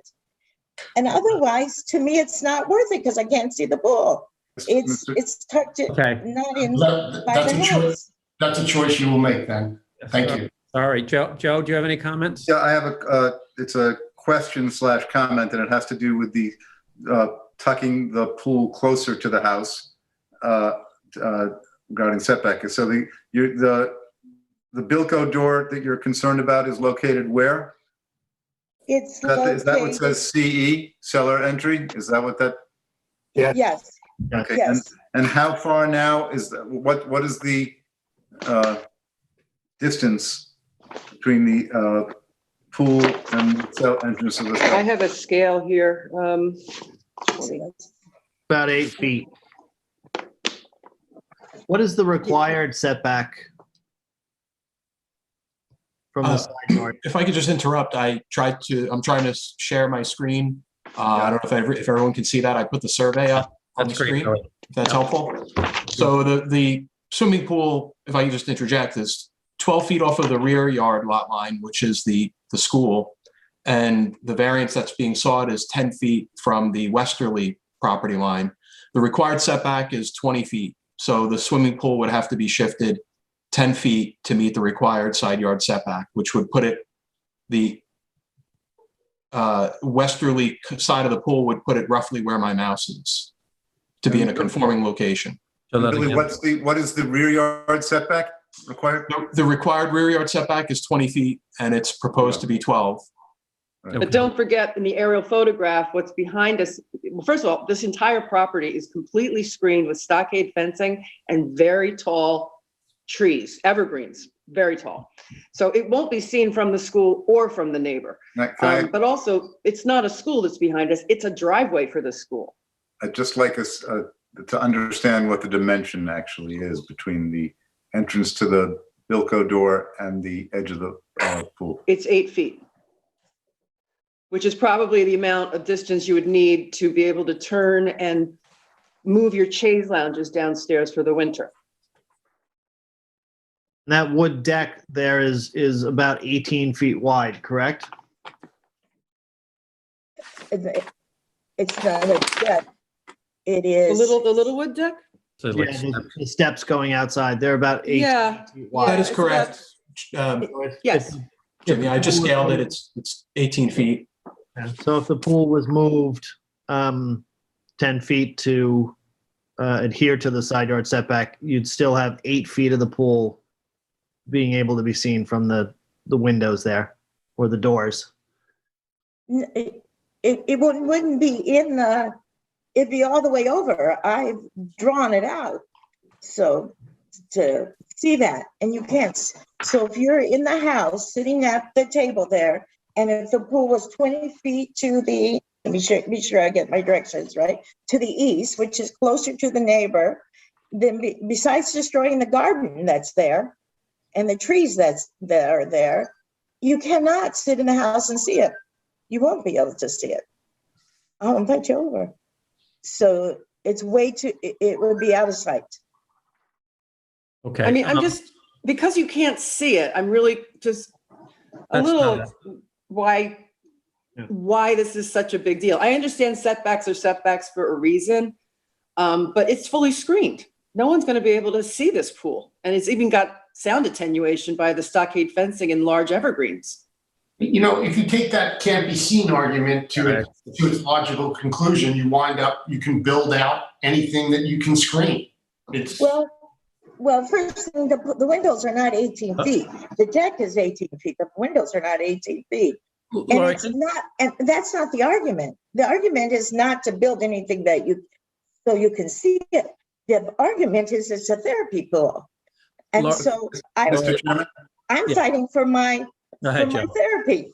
So we're giving you your pool. Mr. Chairman, I think we've had, I think the board can deliberate on, is there any new additional information that we need for the purpose of the hearing? I mean, I think there's a discussion that we'll have to have about this, but I don't know if there's a need for. Yeah, we're going around in circles here. So can I just say, we want to be sure that the neighbor that is where we want to put closer is okay with it to the west. Is the neighbor to the east that was complaining about it. And that's the one we have the buffer. So if you move it over to the east, it's closer to the complaining neighbor, and it destroys the garden that's there, and it makes the whole yard the pool. Okay, we'll duly note that. So we have a motion to close the hearing. So moved. Second. Second. All in favor? Aye. Okay, thank you. So Pam, are you back on? I'm here. Can you please read 38 2 Mile Hollow LLC? Sure. Application of 38 2 Mile Hollow LLC, Suffolk County Tax Map Number 301-10132 for a variance from Chapter 124 Preservation of Dunes Section 124, 1B2A and D, to permit the planting of ornamental vegetation south of the 20-foot contour line where disturbance of native vegetation and planting of non-native vegetation is prohibited. The subject property is 108,015 square feet in area and is located at 38 2 Mile Hollow Road in Residence District R160. The property adjoins the Ocean Beach, and this project is classified as a type 2 action in accordance with SEQRA. Is the applicant here? Yes. Hi, my name is Martha Reichert. Toomey Latham Shea Kelly Dubin Corderaro, 33 West 2nd Street, Riverhead, New York, 11901. I'm here on behalf of the applicant, 38 2 Mile Hollow LLC. May I share my screen? Yes. Yes. Okay. All right, so I've prepared a PowerPoint to sort of walk us through what we're dealing with here. This is the applicant's property, 38 2 Mile Hollow Road. It is adjacent to the 2 Mile Hollow Beach public parking lot. As you can see, this lot is very narrow and long. And what we're dealing with is a 2.4 acre lot. 2.4 acre lot in the R160 zone. This is a type 2 action pursuant to SEQRA. And the applicant, 38 2 Mile Hollow Road, only recently purchased this property in August 2020. And what we're looking to do here, this yellow line right here is the 20-foot contour line, which you can see forms the southerly edge of the existing pool, is we want to plant 10 arborvitae south of the 20-foot contour line. And the reason for this is because the applicant needs a privacy screening. As everyone knows here, 2 Mile Hollow Beach is a very popular beach at all hours of the day and throughout the year. The pool, the patio, and the spa area are highly visible from all parts of the parking lot. I walked the parking lot and there was at no point was there any part of the parking lot where I didn't have a clear view of the area right here, which is where we're seeking to plant the privacy screen. I counted the number of parking stalls and it's actually about 205 parking stalls. So, during the summer, every one of those stalls is generally filled. But also another thing to take into account is that on the westerly path leading to the beach over the primary dune is also a beach access point. So you have vehicles traversing past the applicant's property as well. And so those are really the overarching needs to put some screening. There are parking spots right here in the parking lot, which are about, anywhere from 30 to 45 feet from the spa, the patio, and the area. So the applicant is hoping that this tree will provide year-round sort of privacy for them. They have minor children, so that's a concern for them. So the proposed plantings, as I showed you before, are 10 trees. They'll go right here. They are proposed south of the 20-foot contour line, and they do need a variance from 124.1B to A and D, although I do want to stress that there will be no actual clearing, grading, or fill being brought in. This is an already disturbed area of the property. But I believe that, once we have a chance to go over this today, you'll see that the application meets the variance standards. And for the first one, there will be no undesirable change to the character of the neighborhood or a detriment to nearby properties. Privacy screens are used commonly throughout the village. This is the intersection of Further Lane and 2 Mile Hollow, just to show how close to the neighborhood we're talking about. Here we have very tall privet hedge, and across the street, even though technically that is in the town of East Hampton, you can see the use of conifers and arborvitae as a privacy screen. Martha, can I interrupt? But they're Sure. not in the double dune area. No, I completely understand that. That's a big difference.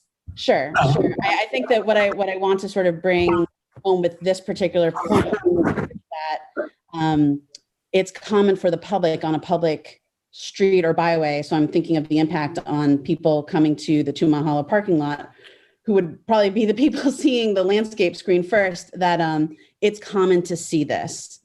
And I do note that, but I'll address that a little bit more further on in my presentation. So the other question here is, the next standard is whether or not the benefit can be achieved by some method other than a variance. This property is constrained because of its narrow width. That's something that this zoning board has recognized in prior approvals. This is sort of to show you, again, the area that will be screened by the arborvitae. You know, there's really no place to put this because the 20-foot contour line forms is part of the southern edge of the pool. So in order to create any sort of privacy screen, you would have to go below the 20-foot contour line. There's no other place to do it. You know, we looked at all the different options. I think that a fence would be an even greater variance. Trees are more minimal and, you know, provide year-round screening. As for the third variance standard, whether or not the variances are substantial, I would hold that they are the minimum necessary. I also put forth that there is no other location to do this without having to go south of the 20-foot contour line. And, you know, if you look at the benefit that the applicant is trying to achieve here, which is privacy in their home, especially in an area that's exposed to a tremendous amount of traffic. I mean, if we were looking at a parking lot that was only, you know, 10 stalls, it would be a different thing, but this is a very, very busy public beach with a lot of glare from cars and just visibility. So these two photos that I have here are to show the prior existing conditions. This board granted variances in 2012, I believe, to the prior owner. So the area where we're talking about putting in the arborvitae was previously lawn, and as this board made a finding of fact in that 2012 decision, it was a mix of lawn and ornamental and invasive species. Since then, there have been native plantings put in, and but to go back sort of to the 2012 finding that the ZBA made, they found that this would not negatively impact the integrity of the double dune system. And there was a report in that prior decision submitted by Inner Science finding that, you know, although we are in an area below the 20-foot contour line, this property is a little bit different from a lot of the other double dunes properties in that you're really looking at more of a succession area that is not actually dune. And that was confirmed by McDonald Geoscience doing test holes and looking at the soil characteristic. And the board noted that in their 2012. I think we believe it was filled in. It was filled in over time with. I beg your pardon? I believe we thought it was filled in with soil over time. I didn't read that in the decision and I didn't watch the hearing. So that may have been something that was discussed, but you know, I just wanted to focus on that. It is, of course, an adjacent area, and that is important when it comes to protecting the integrity of the dunes. I fully admit that, but I just wanted to sort of give a little context that we're not clearing virgin native vegetation here. This is an area that has been disturbed prior and you know, and was sort of, this board granted variances for, you know, I think much more intensive development of the property. Here we're sort of looking at 10 trees to provide some much needed privacy screening for the applicant. And I think that you know, is I think the benefit that the applicant seeks to achieve here should be taken into consideration for the plantings. There are currently several bayberry bushes that are there, and the applicant's landscape architect, who is also available for questions by the board, you know, will be able to keep them on the property. So we won't have a loss of any of the native plants that were put there. This is sort of an area to show you that these are the arborvitae trees that are currently in place on the property that are north of the 20-foot contour line. And this is the area where they would be planted. You can see the parking lot here. You know, I think that when we considered the alternatives and what to do, we felt that the arborvitae were perhaps the best choice, only because they are, you know, although not native, they are not an invasive species. They don't self-seed, and saplings tend to be quickly nipped in the bud by deer browsing. They tolerate the sea spray and the ocean climate and require a lot less maintenance than other vegetation. You know, we looked at cedar trees, but they really don't do well in this environment unless they're planted as very young saplings, which again would require the applicant to wait many years before achieving the needed privacy. So, you know, we felt they were a much better choice than something like privet, which would provide the privacy screening, but I think we've found quickly spreads into places where we don't want it. Ask a question. Yes. Where you just showed those arborvitae, they're arborvitae, right? Yeah. Okay. Then it's that line of trees stops. If you were to walk, that is along, behind those trees is where the wire fence is?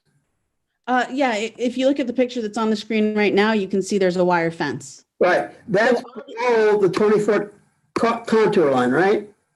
Pardon? That fence is below the contour line.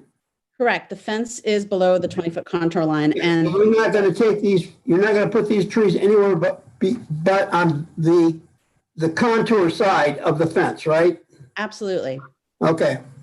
Yeah, so you can see right here, we have a couple bayberry bushes. Yep. They'll be swapped out for the trees and we'll find a place on the property for them. John, as far as I'm concerned, as long as that doesn't go, these trees don't go beyond that wire fence, I'm fine with this. Thanks, Craig. Do we have anybody else on the line here who would like to talk about this besides a board member? Okay. Any of the board members like to jump in here? Or Billy, would you like to make any comments? Good afternoon now. Sure. I just would like to add a few.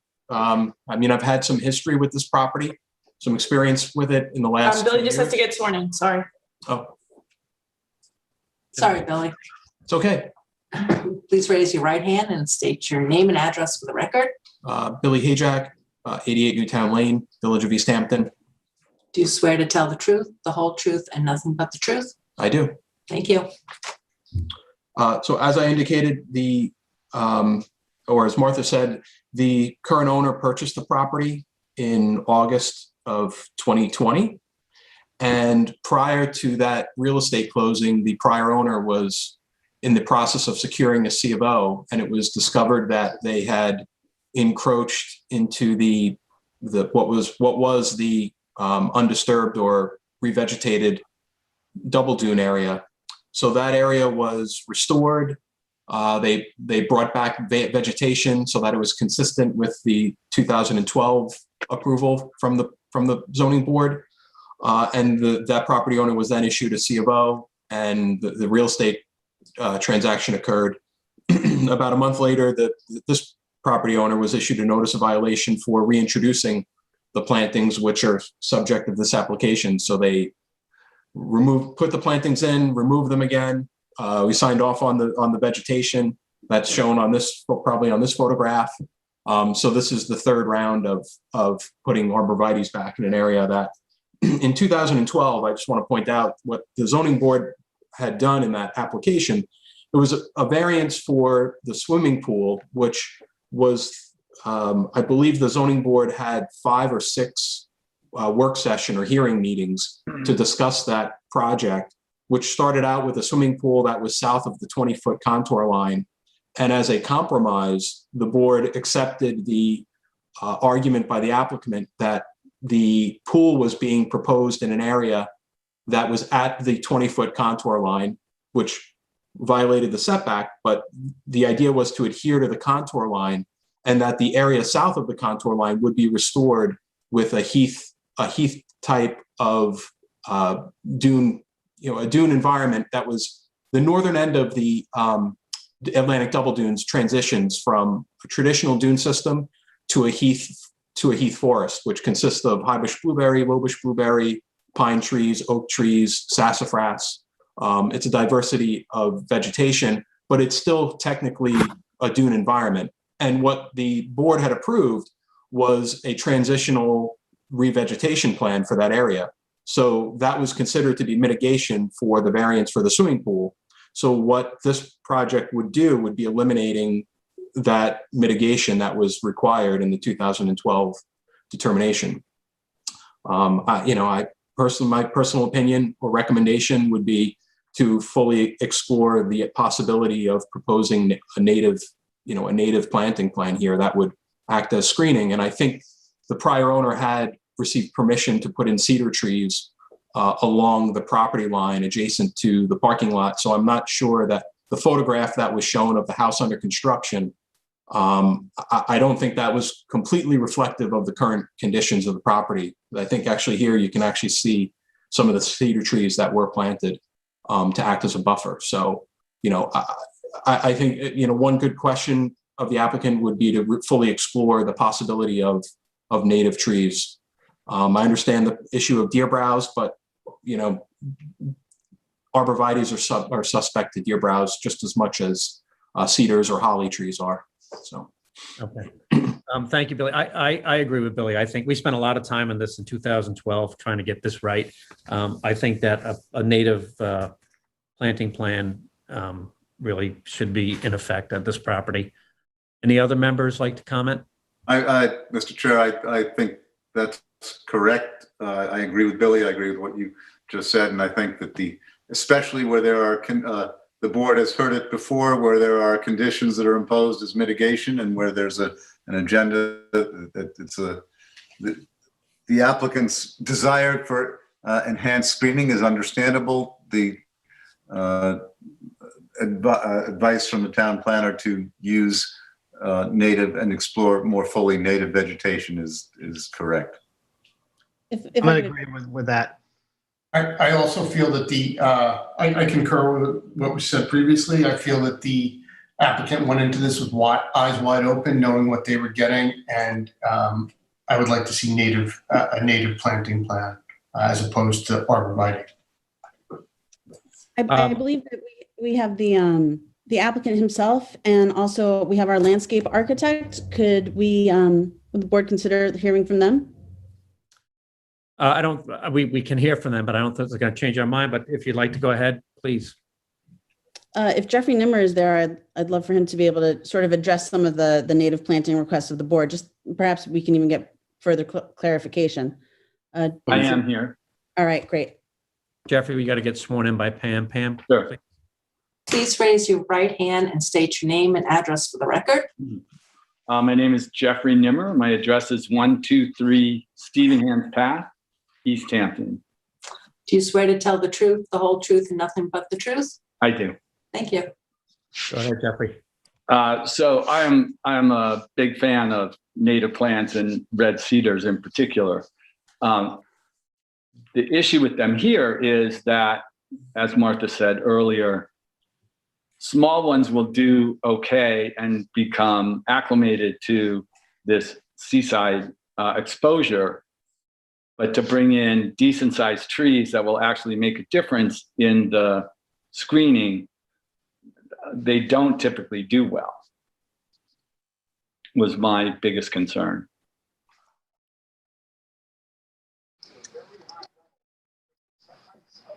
Anybody have a comment on? Some things take time. Anything else that you could use other than the red cedar? There's American hollies, but they're the same way. Yeah, and if these things are planted kind of along the property line or along the parking area, if there is deer browse, would that be low enough that you wouldn't kind of see it because that hill kind of progresses up to the house? So you're really looking for the top portion of these trees to be blocking the view from the parking lot. Is that correct? That is correct. Okay, Martha, you have anybody else that would like to speak? Yes, I have the applicant himself, Tim Luke, would like to speak as well. Okay, Tim, Pam has to swear you in, please. Please raise your right hand and state your name and address for the record. Thank you. My name is Tim Luke, and I'm a resident at 38 2 Mile Hollow Road in East Hampton. Do you swear to tell the truth, the whole truth, and nothing but the truth? I do. Thank you. Go ahead, Mr. Luke. Thank you. And thank you all so much for being kind enough to hear our application for a variance here. The idea for us here is that clearly, as you can see, the house is next to a very large car park. And the people in the car park have a direct view into our house. And all we're trying to do is to achieve a point where we don't have the people in the car park looking at our children and have direct view of the car park in order to have a small degree of privacy there. Obviously, there will be noise, but the sort of visual impact is significant. So we're just trying to be thoroughly respectful to all the things that Billy has been kind enough to let us know he would like us to do in terms of native plantings, etc., in any way we possibly can. We just wanted to add 10 trees there to prevent the car park viewing us and prevent us viewing the car park. That was all. And we were just looking for the most visible and efficient and the best outcome for you and for us in order to be able to do that.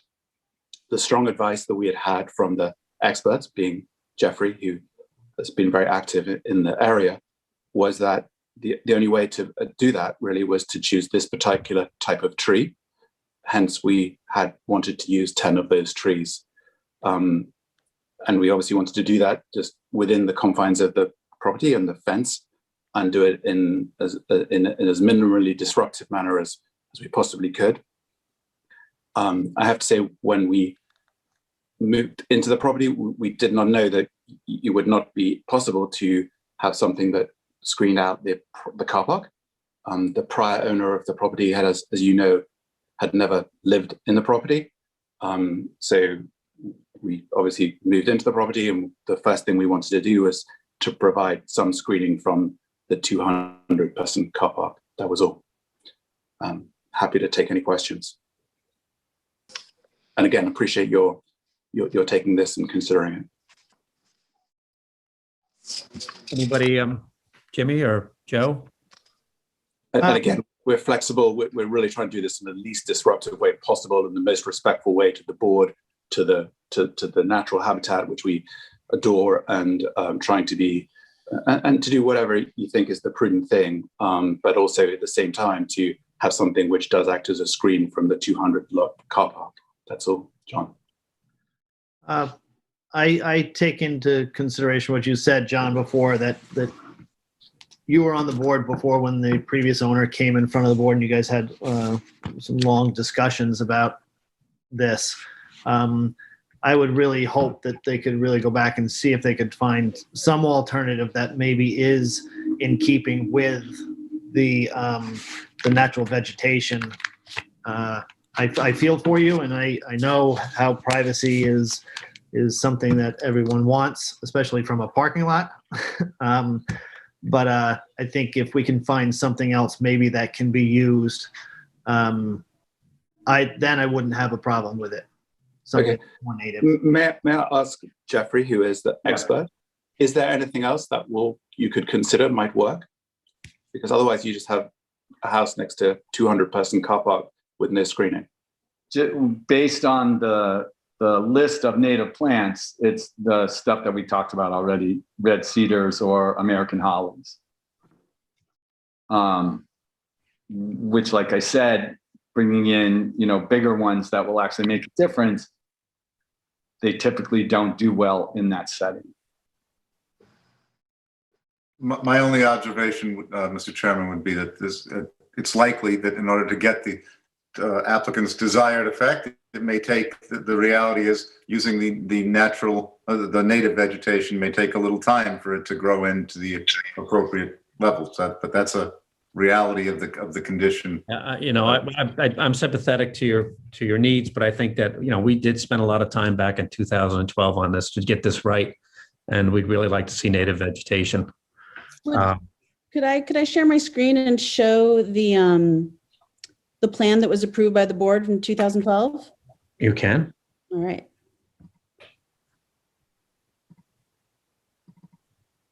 Just one second. Let me get to the. This is the 2012 ZBA decision, and let me make this a little bit bigger for you to see. What we're talking about here is, so we would be putting the proposed plantings right here, which in 2012 is where the ZBA had approved the path. And it looks like there were plantings proposed along here. And, in looking at that, I don't know if that would actually achieve, again, the applicant's benefit of having any privacy. I mean, it would certainly grow in over time and do some of it, but I'm seeing bayberry, bearberry, pretty low plantings. But, I want to sort of like bring it back to the fact that we would be here on the inside of the fence and that previously this was where the pathway was supposed to go. So I don't know if that changes the board's calculus to see what was actually approved in 2012. But, when I met with Billy, there's not a lot of places where we could do mitigation work here.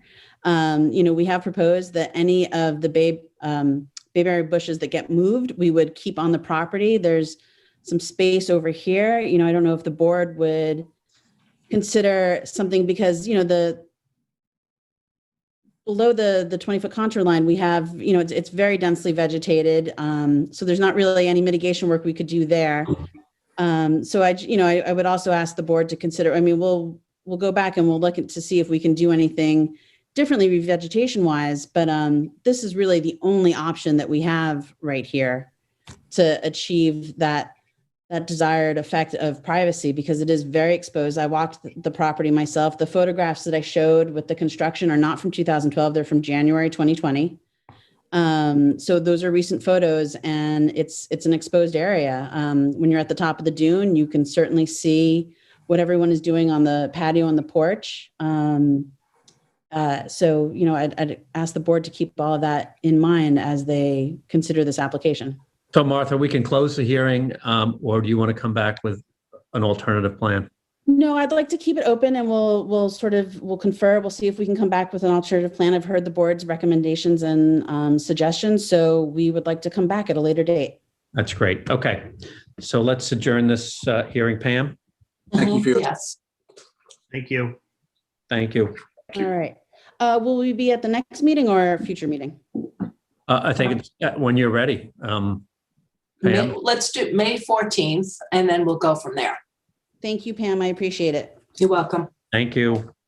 Pam, can you, and I'm not sitting on this application. I believe Andy Barris is. So, Okay. Thank you. Application of Michael S. and Joan B. Haas, Suffolk County Tax Map Number 301941 for area variances from Chapter 278 zoning to construct an addition to an existing residence. A 777 square foot variance is requested from Section 278 3A 13A to permit an 80 square foot addition resulting in a residence containing 3,195 square feet of gross floor area where the maximum permitted gross floor area is 2,418 square feet.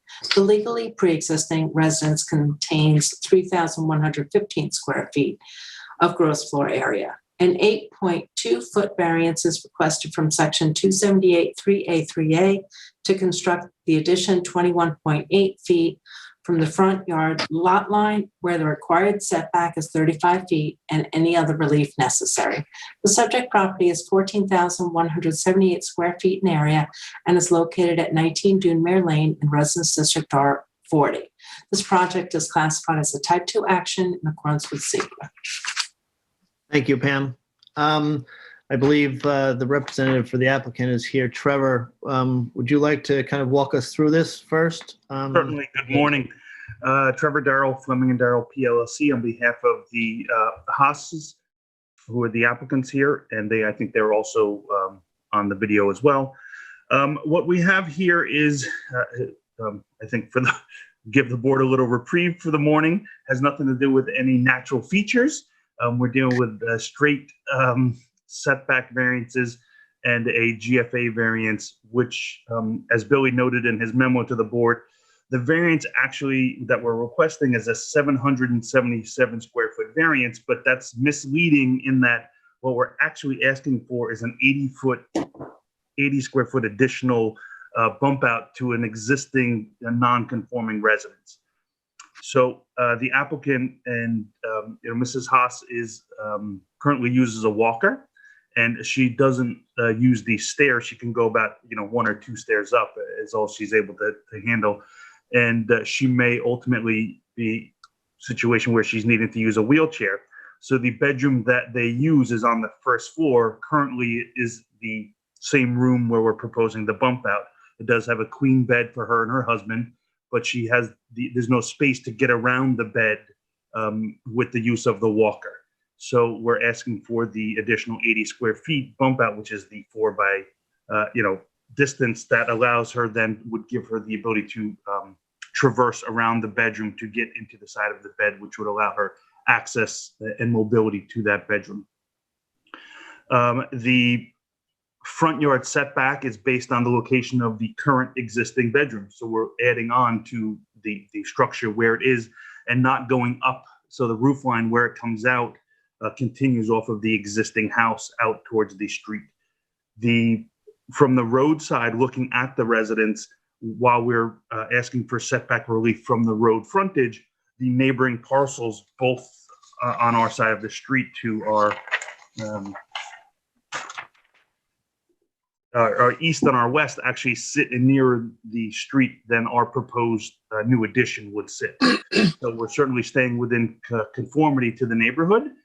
And while the variance, like I said, appears substantial, what we're actually asking for as far as relief is minimal for what we would need to accomplish the benefits to the applicant.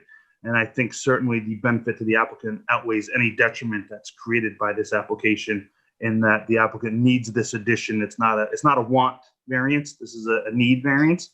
And we've come forward with the most minimal application that benefits the applicants and allows them to obtain the additional square footage that they need.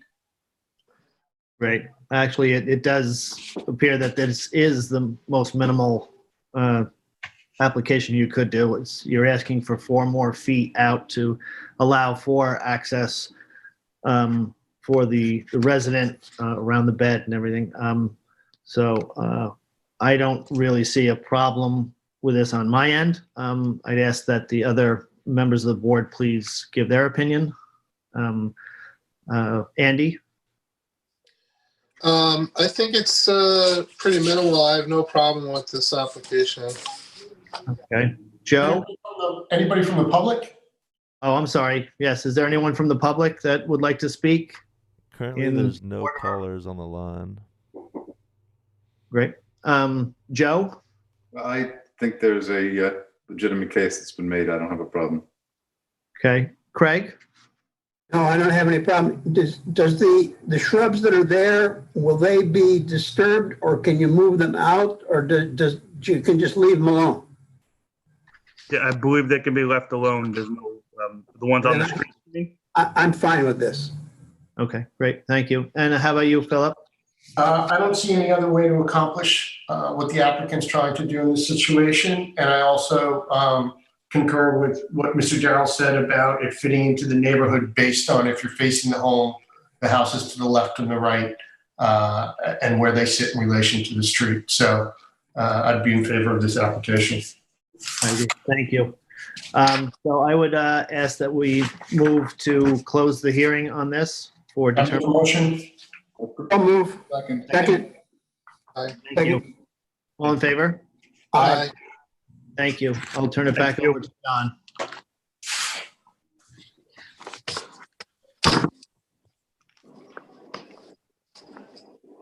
There you go. John, you just have to hit start video.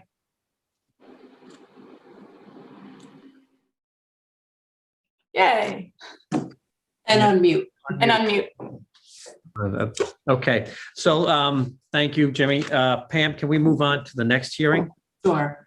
Application of Orion Properties LLC, Suffolk County Tax Map Number 3019610.3 for area variances from Chapter 278 zoning to make alterations to a single-family residence. Variances of 22.4 feet, 8.7 feet, and 15 feet are requested from Section 278 3A to construct alterations 27.6 feet, 41.3 feet, and 35 feet from the side yard lot line where the required setbacks are 50 feet and any other relief necessary. The subject property is 100,585 square feet in area and is located at 40 Further Lane in Residence District R160. This project is classified as a type 2 action in accordance with SEQA. Lori, please. Yes, hi. Pam, do you want to swear me in? Sorry. Please raise your right hand and state your name and address for the record. Lori Welch, Sheriff with Land Planning Services, 231C Pantego Road in East Hampton. Do you swear to tell the truth, the whole truth, and nothing but the truth? I do. Thank you. So the application is for 3 side. Oh, by the way, Bailey Heck, the project architect, is on the call too. So I'm sure he'll address you when I'm done. This application is for 3 side yard variances to construct 2 shed dormers and to remove an existing landing and a stair and change the door to windows. All the requested variances are required due to the location of the pre-existing non-conforming residence, the front porch of which is only 36.5 feet from the north property line, and the house itself sits 9.2 feet from the east property line. Granting the requested variances will not cause a change in the character of the neighborhood or produce a detriment. This is a flag lot, which is heavily landscaped with shrubs and mature trees. The neighboring properties will not see any of this proposed work. The shed dormer and the windows on the north side of the house are proposed in order to add light and openness to the kitchen. The southerly dormer is decorative. The exterior landing and stairs have been removed and the door changed to windows because the door opened into the middle of a newly constructed staircase going down to the basement, presenting an unsafe situation for the contractor and his employees who are currently doing interior renovations and installing a cupola. Due to the location of the pre-existing non-conforming 1-story residence and the odd shape of the lot along the northerly property line, there is no other way to achieve the benefits other than the variances. Since the requested variances may be considered substantial, this is due strictly to the location of the house, and that should not preclude the granting of the variances. There will be no adverse impact on the environment or the physical conditions of the neighborhood. The nearest structure to the area of the house where the work is proposed is a 1-story frame garage just to the east of the residence. Thanks, you guys. The front, side, and rear yards are already well screened visually with fencing and extensive landscaping. There are no wetlands and the property is environmentally benign. Given the location of the existing residence, the alleged difficulty is not self-created, and there's no alternative method other than obtaining the variances. Okay, thank you, Lori. Are there anybody on the line who'd like to speak about this from the public? There are currently no callers on the line. Okay, thank you. Anybody on the board like to make a comment? I'd like to make a comment. I'm in support of this application. I also are in support. I am as well. It doesn't seem like it's changing really the footprint or anything. It's just letting some natural light in. It's not seen from the street or anything, so I don't have a problem with it. Okay. All right, I think, Joe, you're okay? Yep. Okay. Motion to close the hearing? Second? Second. All in favor? Thank you. Aye. Now on to our last hearing. Pam, would you please read the notice? Sure. Application of 25 Cross Highway LLC, Suffolk County Tax Map Number 301-13417 for area variances from Chapter 278 zoning to construct a covered patio, fireplace, and legalize a shed within the front yard setbacks. A 25.7-foot variance is requested from Section 278-3A-5A to construct a covered patio and outdoor fireplace 9.3 feet from the front yard lot line, where the required setback is 35 feet. Variances of 22.2 feet and 17.4 feet are requested from Section 278-3A-5A to construct a patio 12.8 feet and 17.6 feet from the front yard lot lines, where the required setbacks are 35 feet. A 27.6-foot variance is requested from Section 278-3A-5A to legalize a shed located 7.4 feet from the front yard lot line, where the required setback is 35 feet. Variances of 13.9 feet and 20 feet are requested from Section 278-3A-3A to construct a portico 16.1 feet and 10 feet from the front yard lot line, where the required setbacks are 30 feet and any other relief necessary.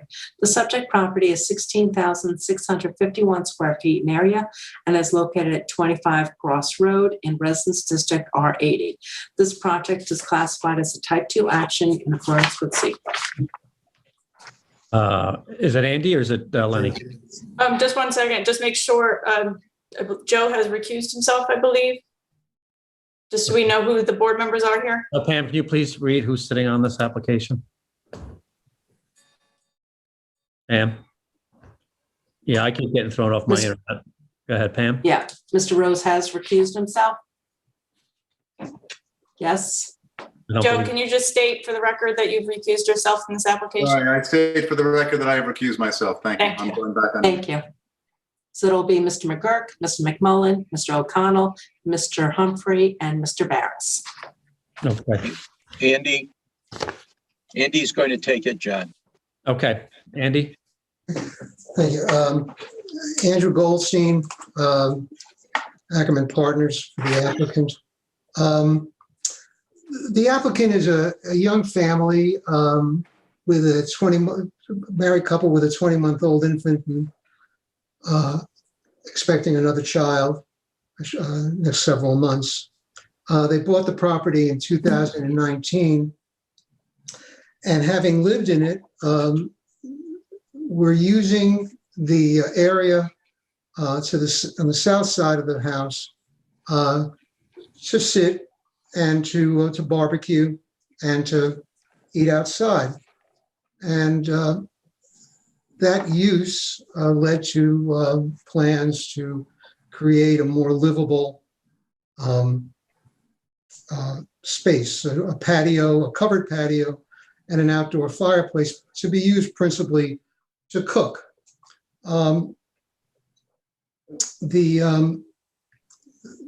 need for the variance is prompted by the triangular shape of the property and its small size, and the fact, most importantly, that it has two front yards. It's at the confluence of Baiting Hollow, Crossroad, and Acaponic. Not Acaponic, Acaplock, I'm sorry. This property is located in the, if you look at the comprehensive plan and the map of the neighborhoods that were delineated in the comprehensive plan, it's located on the cusp, on the border of the Jericho neighborhood and the historic Summer Colony neighborhood. And it's probably, in terms of its character, I think it's probably more aligned with the Jericho neighborhood, which is essentially relatively large houses on relatively large lots. And this house and this property is an outlier because it exists on this 16,000 square foot lot. And there's been, as near as I can make out, there's been a house on this property. Here's building permit I was able to locate was 1963. But there has been a house on this property that little strip on Baiting Hollow Road is developed with 3/4 acre lots. And this house and its location has been a part of the neighborhood probably for 60 years. The house has been renovated since then, but it's essentially been in the same location. As I said, the property, the applicants use that area of the property for seating and dining, and so the use of the property as it's contemplated through these proposed structures is not going to change, and it's not going to be intensified. This is the way the property has been used since it was acquired, at least by the applicant.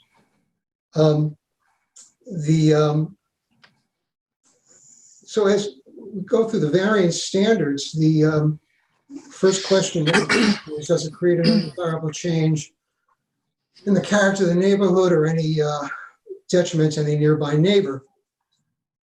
And what we're seeking is a covered patio, which looks like a porch, and an outdoor fireplace. And these are typical residential amenities. There's nothing unusual about them in this neighborhood. In fact, I'll note that there is an outdoor fireplace at the property to the rear of this on 148 Georgia Road. And the property immediately adjacent at 48 Baiting Hollow has a fire pit and a patio, both of which actually received variances from this board, which some of you even voted for. So is this, we have on the screen a sort of a rendering of what where this covered patio and fireplace are going to be relative to the screening on the Baiting Hollow side. And Nick, could you throw up the other one? And that's what it looks like from the Crossroads side. So the structures are pretty much obscured by the hedges. They don't loom over any neighbor, and any neighbors actually has a street between them. While we don't have a picture of it, the picture of the property at the confluence of the three streets, the apex of the triangle, you can't see back through it at all because there are a number of pine trees, fir trees, cryptomeria trees, whatever they are, that completely obscure the view from the apex of the triangle. So while I note Mr. O'Connell pointed out that that's not a rationale, but the fact is zoning is not a metaphysical construct. It has it's to have an effect, and there's no visual impact from this from these structures at all. And I think the question is, when one talks about an undesirable change in the character of the neighborhood, this is a very nice neighborhood. I lived there for myself for 30 years. And the question is will this in any way degrade the character of the neighborhood? And I say no. I mean, people are still going to move to this neighborhood. People aren't going to say reject the neighborhood because it doesn't introduce any commercial activities.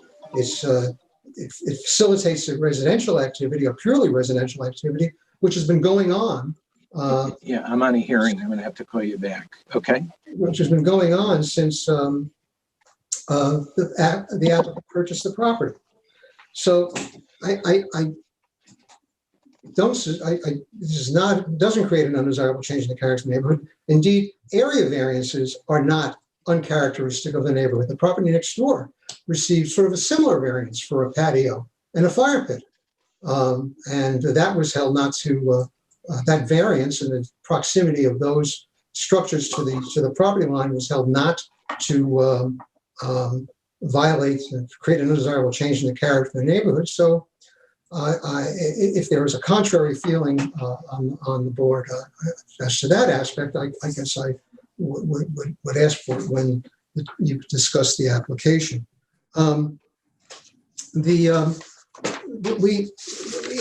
We would also say that it doesn't create an undesirable change, a detriment to any nearby property owner.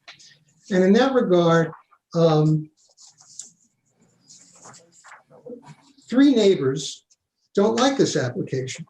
And I think it pays, I think, to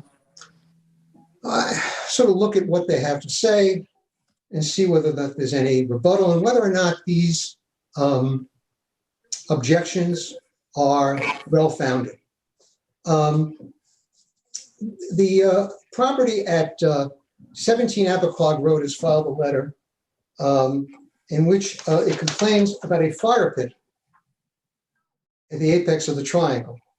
And I think the board can take judicial notice that there's no fire pit on this property.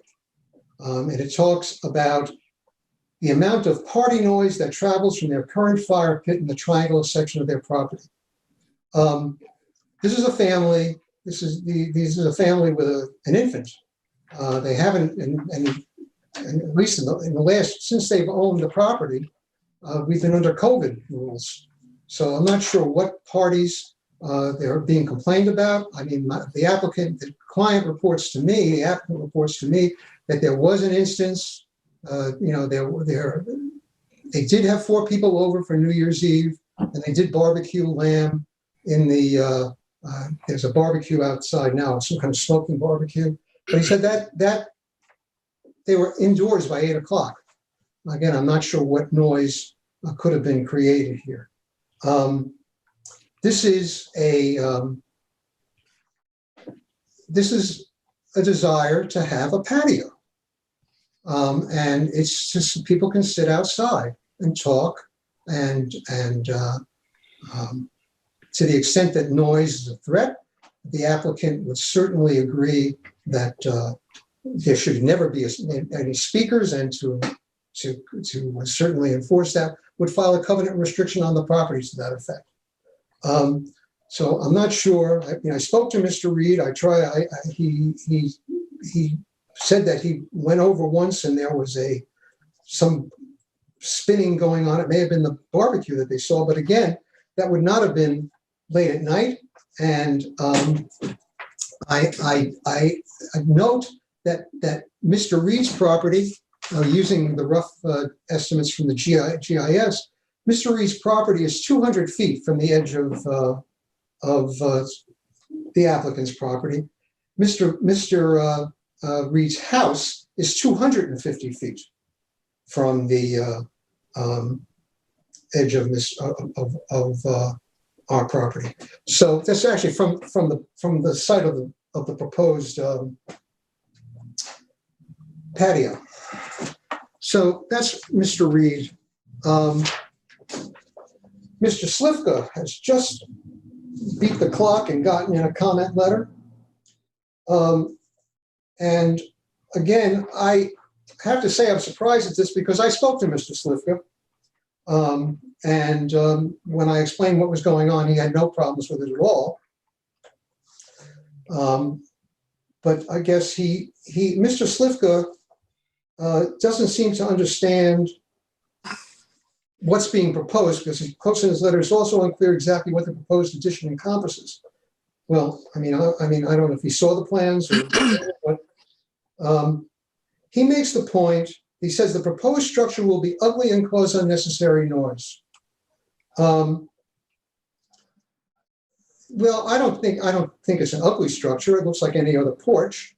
I note that it's not going to loom over Mr. Slivka's yard, which is across the street and has its own 15-foot hedge.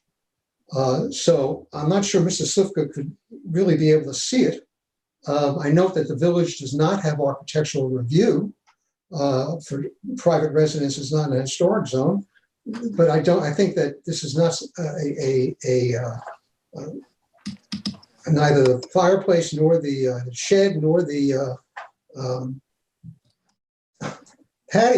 covered patio are in any way out of character with the architecture of the neighborhood.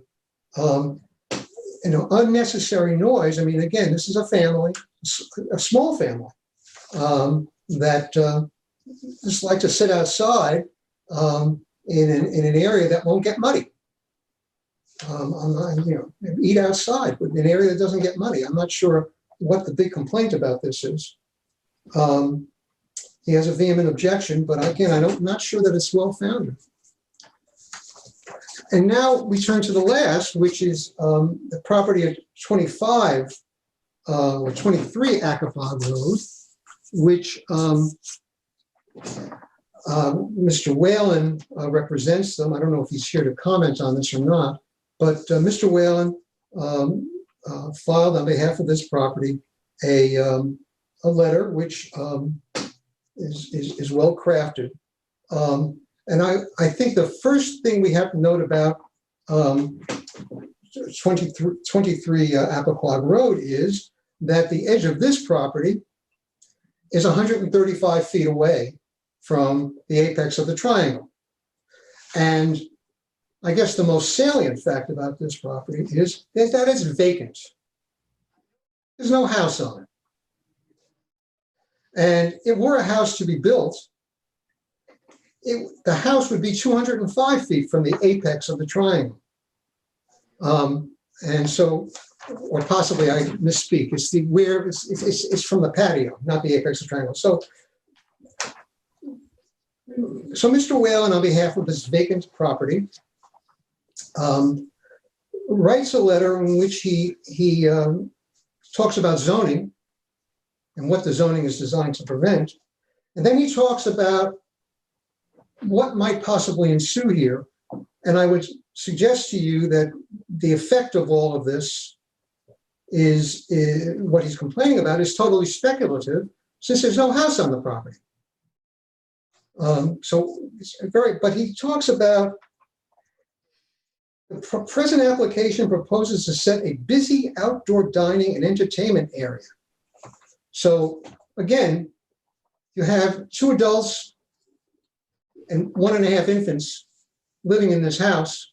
I don't know how busy it's going to be, even if they invite a couple over for dinner once or twice. I mean, I'm not sure if that is untoward activity. The nature of the proposed use is such that it will encourage outdoor social activity. Now, think about that. If you are going to say that the outdoor physical activity in an area, albeit non-conforming, that is used for that purpose now, would propose a detriment to a neighbor, is basically using zoning to stifle all, just ordinary life. So I find it. He complains that we want to incorporate the outdoor patio into the flow and life of the house itself.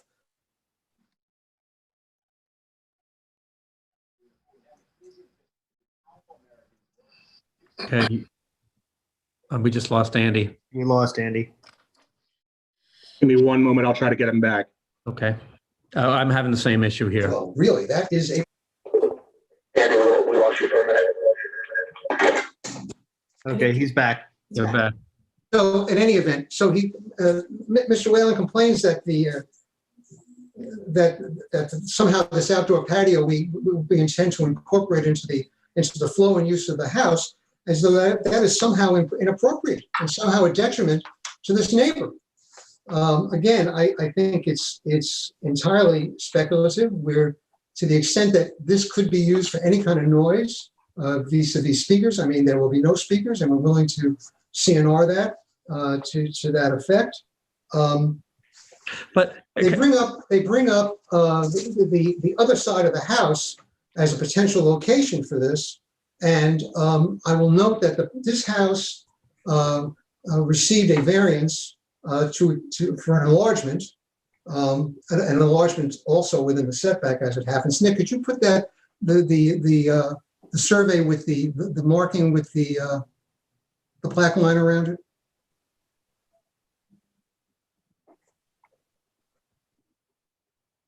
I apologize, Andy. Can you repeat that? Could you put the survey with the yellow marking with the black line around it? My apologies. So that is the area. That's an approved addition to that house, and it's right on top of the swimming pool. And you could say, well, he doesn't have to build the addition, and he doesn't have to build the addition. Actually, he doesn't intend to build the addition. But the problem with washing that away is that it's built into the value of the house. I mean, he paid for that, and as part of the purchase price. So I think it would not be right to require him to build. On the 2004 ZBA decision, it shows on here that the original decision, it shows a proposed porch and a proposed enclosed porch. So that's what he has the right to build as of now, right? I don't know what but he doesn't want it there, John. Okay. I mean, let's be clear. That will require a variance also. And when all is said and done. And the issue here is that the feasibility of that site is measured by the applicant. It's the applicant's use of the property, which he is using in this way right now. Can I just make one more comment? Not arguing with you. If you put the front porch on this house, and listen, I love front porches. Nobody sits on the porch more than I do. If you take that porch and put it out further, it's going to push the barbecuing and the grilling, because you're not going to grill underneath the porch, and it's going to push it out even further. Well, we asked for it's in the fireplace. That's where we want to do it. So let's thank you. Anybody on the line who'd like to? Well, wait, I'm not finished. Okay, go ahead. So again, the question becomes this is what this area of the property is used for now. And patios in particular are not deemed to be significant structures. This is a porch. You yourself like porches. And the question is, what real negative effect will this have on any neighbor?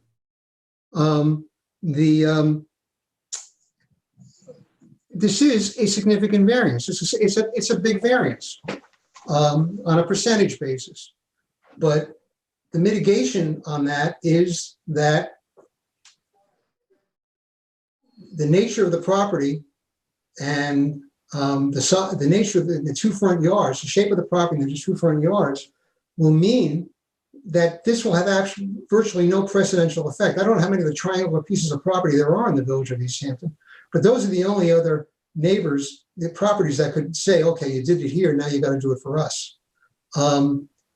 There is no discernible change. There's no change in neighborhood character at all as a result of this. I believe that the complaints from the neighbors are not substantive. And one in particular is totally speculative, with a piece of vacant land. There's no environmental issues with this the application. And while the applicant purchased the property with the zoning in place, it is the shape of the property and the two front yards of the property that caused the problem. I'll note that the area, probably the patio at least, would conform to an accessory structure setback, which they can't use because of the two front yards. You may go. Thank you. Would somebody like to speak? Anybody in the public out there? Richard Whalen. Good morning, Mr. Whalen.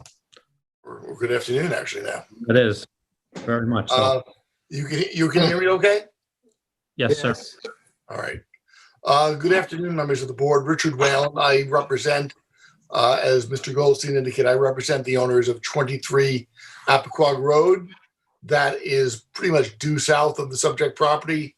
It's right across the other side of Appoquog Road, and I would argue probably the property that would be most affected by the proposed variance. I submitted a letter yesterday. I just want to make sure that you have received that. We have, and yes, we have. Pam. Right. Well, okay. If you have my letter, I'm not going to add much to it. Yes, we have the letter. Okay, thank you. All right, thank you. Thank you. I just a couple points here. I mean, Mr. Goldstein's arguments are well put, but the nature of the family occupying the house right now, I don't think is that relevant. The variances that would be granted would run with the land. Virtually all of the proposed covered patio is within the front yard setbacks, either from Cross Road or from Baiting Hollow Road. So the structure, almost all of the structure requires a front yard variance, and I'm including in that the the fireplace as well. In 2004, as Mr. Goldstein indicated, the zoning board did grant a rather small variance from Dayton Hollow Road for an addition to this existing house. The addition was never built, but it's pretty clear from the variance in 2004 that it was granted because the zoning board felt that the most appropriate place to add on to this house, if an addition is to be made, whether it's a house or a patio, is to the north of the existing structure, because then you could put the addition, the new construction, either fully or primarily within the legal building envelope. So I think that's the obvious place to build something new on the property. It's not south of the existing house where you're building almost entirely within the required front yard, but north of the house. And that gives the applicant an alternative. Obviously, it's not their ideal alternative, but there is a legal built place on the property to build an addition. And, that's where we think that should be built. My last comment, I just want to make the point that while 23 Appoquog Road, my clients own that property, is currently vacant, they do have plans to build a house on that property in the near future. So, their concerns here are not merely speculative. Just for the record here, they have the shed that's put on the side there. Is that part of the application? Yes. Okay. Shed is on there. So shed is like a closet. It's Yeah, no, 3.5 feet. we saw it. I don't think anybody has it. I don't have an issue with the shed part. So that's anybody else with the shed part? No. John, this is Lenny. Could I just spend just 2 minutes on this application for a minute? John, your judgment is very good on these things, and I'm not patronizing you. What were you suggesting when you were talking to Andy? I had some difficulty hearing. What were you suggesting with respect to perhaps either making this patio projection application smaller, or? I just think that, if you're going to put that porch on there, you're actually going to push we were up there. There's 3 grills. There's, they like the barbecue. I love it. But they've got a smoker, they've got a grill, and I think they have something else that looks like they make paella with, or I don't know. I was over with Jimmy. Right. It's gonna push them actually further out, because you're not going to cook on that porch. It's just. Andy, wait 1 second. Just 1 second. Cook paella. Jim? Can I explain? Sorry, this is Alex Saper. I'm one of the owners. Can I explain how I would use it? Sure, Alex. Just to respond to that. So let me swear you in. Sure. Please raise your right hand and state your name and address for the record. Alex Saper, 25 Crossroad. Do you swear to tell the truth, the whole truth, and nothing but the truth? Yes. Thank you. So let me just, I just want to hit that point very quickly so you understand. I do love to cook. I'm in the food business. It's one of my favorite things to do. Part of the reason that I wanted to do this is because, in my opinion, having kind of these 3 grills the way it is, it's just a mess. And, there's not really a good place to put it right now. There's no pavement on it. It ruins the grass. And my kitchen and all the doors face out that way, which is why we didn't want the porch on the other side, because it just doesn't make any sense with the house right now. You'd really have to redo the whole entire house in order for it to make sense. And so the reason we were going to do the fireplace is because I can do everything that I do currently with those grills within that fireplace. And so I wouldn't want to see those grills. I wouldn't be grilling outside further into where that is. The whole reason for that fireplace is that I was going to use that to grill. There's a nice ledge there that I can put food. I have some storage. And so just so you understand that it's not going to change where I grill. In fact, if anything, it will just make it much more palatable because I don't have to have, 2-3 grills there. So I just wanted to explain that piece of it because I thought it was important. So people didn't get the wrong idea. Thank you. Comment from the board? Yeah. So, one of the tests is whether the benefits sought by the applicant can be achieved by some other feasible method. In this case, you already have a variance that allows you to build a porch as well as an enclosed porch. So it's very clear, although it might not be the most desirable spot, that you have that opportunity back there. And the variance is substantial. It's 65% approximately on the Dayton Hollow side. And it's just under 50% on the Crossroads side. I think it will have an adverse physical impact of the massing, as you come out to the triangle. The house already protrudes into the front yard setbacks and will intensify that mass. Neighbors are talking about the noise. I personally like hearing people around, but, and it's self-created. The applicant knew what they were buying. Even a layperson can look at that lot and see.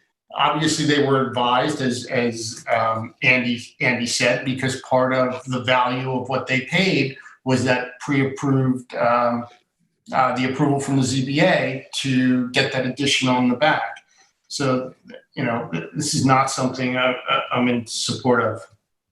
May I just say something? When you talk about feasibility, Phil, Mr. Saper has just said that in order for them to utilize the porch on the other side of the house, you have to redo the entire house in order to get the same benefit from putting the porch on the south side of the house. So, that certainly goes against the feasibility of that. The other aspect of that is that the proximity of an open porch to the swimming pool, with one and now it's going to be two small children. I mean, I think that the part of this was to separate from the swimming pool so that they could be able to watch the children a little better. So you have a safety issue. And again, feasibility, and with regard to substantiality, again, I think you have to deal with the entire circumstances of the application. And I would be curious to see what someone could say about how this affects neighborhood character at all, let alone an adverse effect on neighborhood character. Your points are well taken. And with regard to the pool and the safety of, we constantly see baby fences around pools or child gates around pools until the children are old enough to swim. While they're not the prettiest things, they are probably the safest things to have there. I note that there is a door going right into where the porch and enclosed porch would be on the back. Many of these smaller houses or older houses, you do have to walk through, down a hallway or is the architect out to get to your backyard. He's on, right? Excuse me, Andy. Andy, excuse me. He's speaking. I think that's one aspect of it is the architect is on the board. The architect is on the call also. Andy, I'd like to hear from the other board members first, though, before we talk to the architect. So maybe he could influence them. Andy, Andy Barris? Yeah, I agree with Phil. I mean, I think that I disagree with the fact that you can't see it from the street. I think it would be very visible from the street. I feel like there would be other places to put this. I think the size is I don't like the application at all as is. Okay, then Craig? You can't do both of these things. Is that correct? Because of the size of the lot? You can't put let's say right now they put something on the back. Could they turn around then later on and put the porch on the front? Billy? With variance, they're allowed to do that. Yes, they are. The variance runs to perpetuity. Yeah. One question I had to build off yours, Craig, is that they have a variance already in place for the rear addition. Yeah. The rear addition with the porches and the covered porches. If that's in place and now we have this other one going in, I think we're opening ourselves up to a lot of, this thing's going to grow exponentially, and on a small lot, it's definitely. Do you mind if I just? GFA issue. There's no coverage in GFA issue.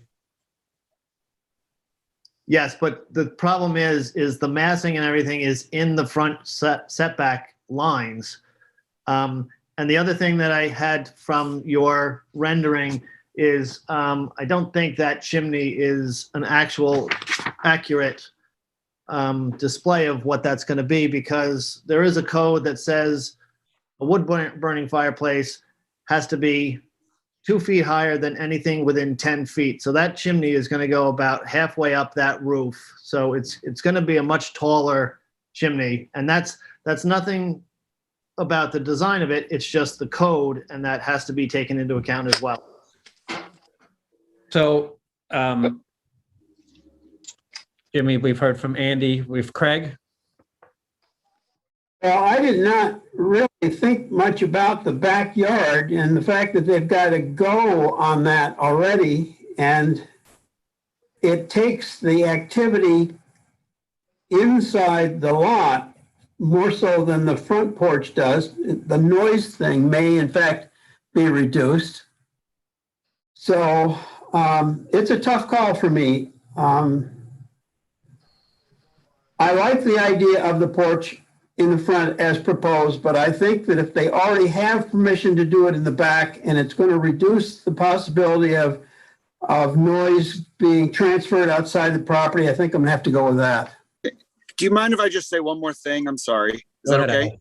Go ahead. Thanks very much. I appreciate it. Just to give the full picture. Look, I fully understand if people think that it's not going to look good. I'm happy to work on what the size of it is, whatever it is. But I think what we decided when we bought this place is it's not worth investing another $1 million or whatever it costs to do the expansion on the other side. It's just not the way we want to use the house. So in order to use the house, hold on, let me just let him finish, Craig. So in order to use the house the way you guys are proposing, I would really have to redo the house because of the way that I live. I realize that that's specific to me, but I'm just kind of trying to explain to you guys what the impetus. I'm not really going to stop using the house the way that I use it. So if you say I can't do this patio because of looks or whatever it is, I mean, that is, it's up to the board, and I understand that, and that sort of is what it is.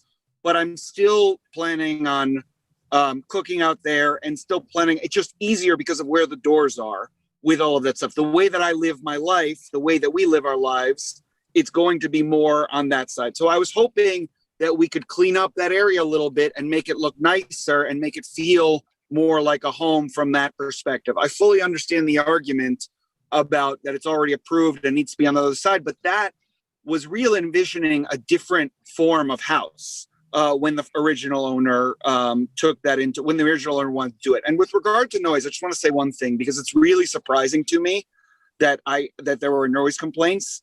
I understand that this is also in perpetuity. Someone else could come and maybe it's not, but it was just very surprising to me that someone said there was noise, because if anyone ever said to me, you're making too much noise, we try to be very respectful neighbors. Like Andy said, we have one child, we have another one on the way. We don't play loud music. We don't have parties. So I was really surprised to hear that. The spinning thing was me barbecuing on New Year's Eve.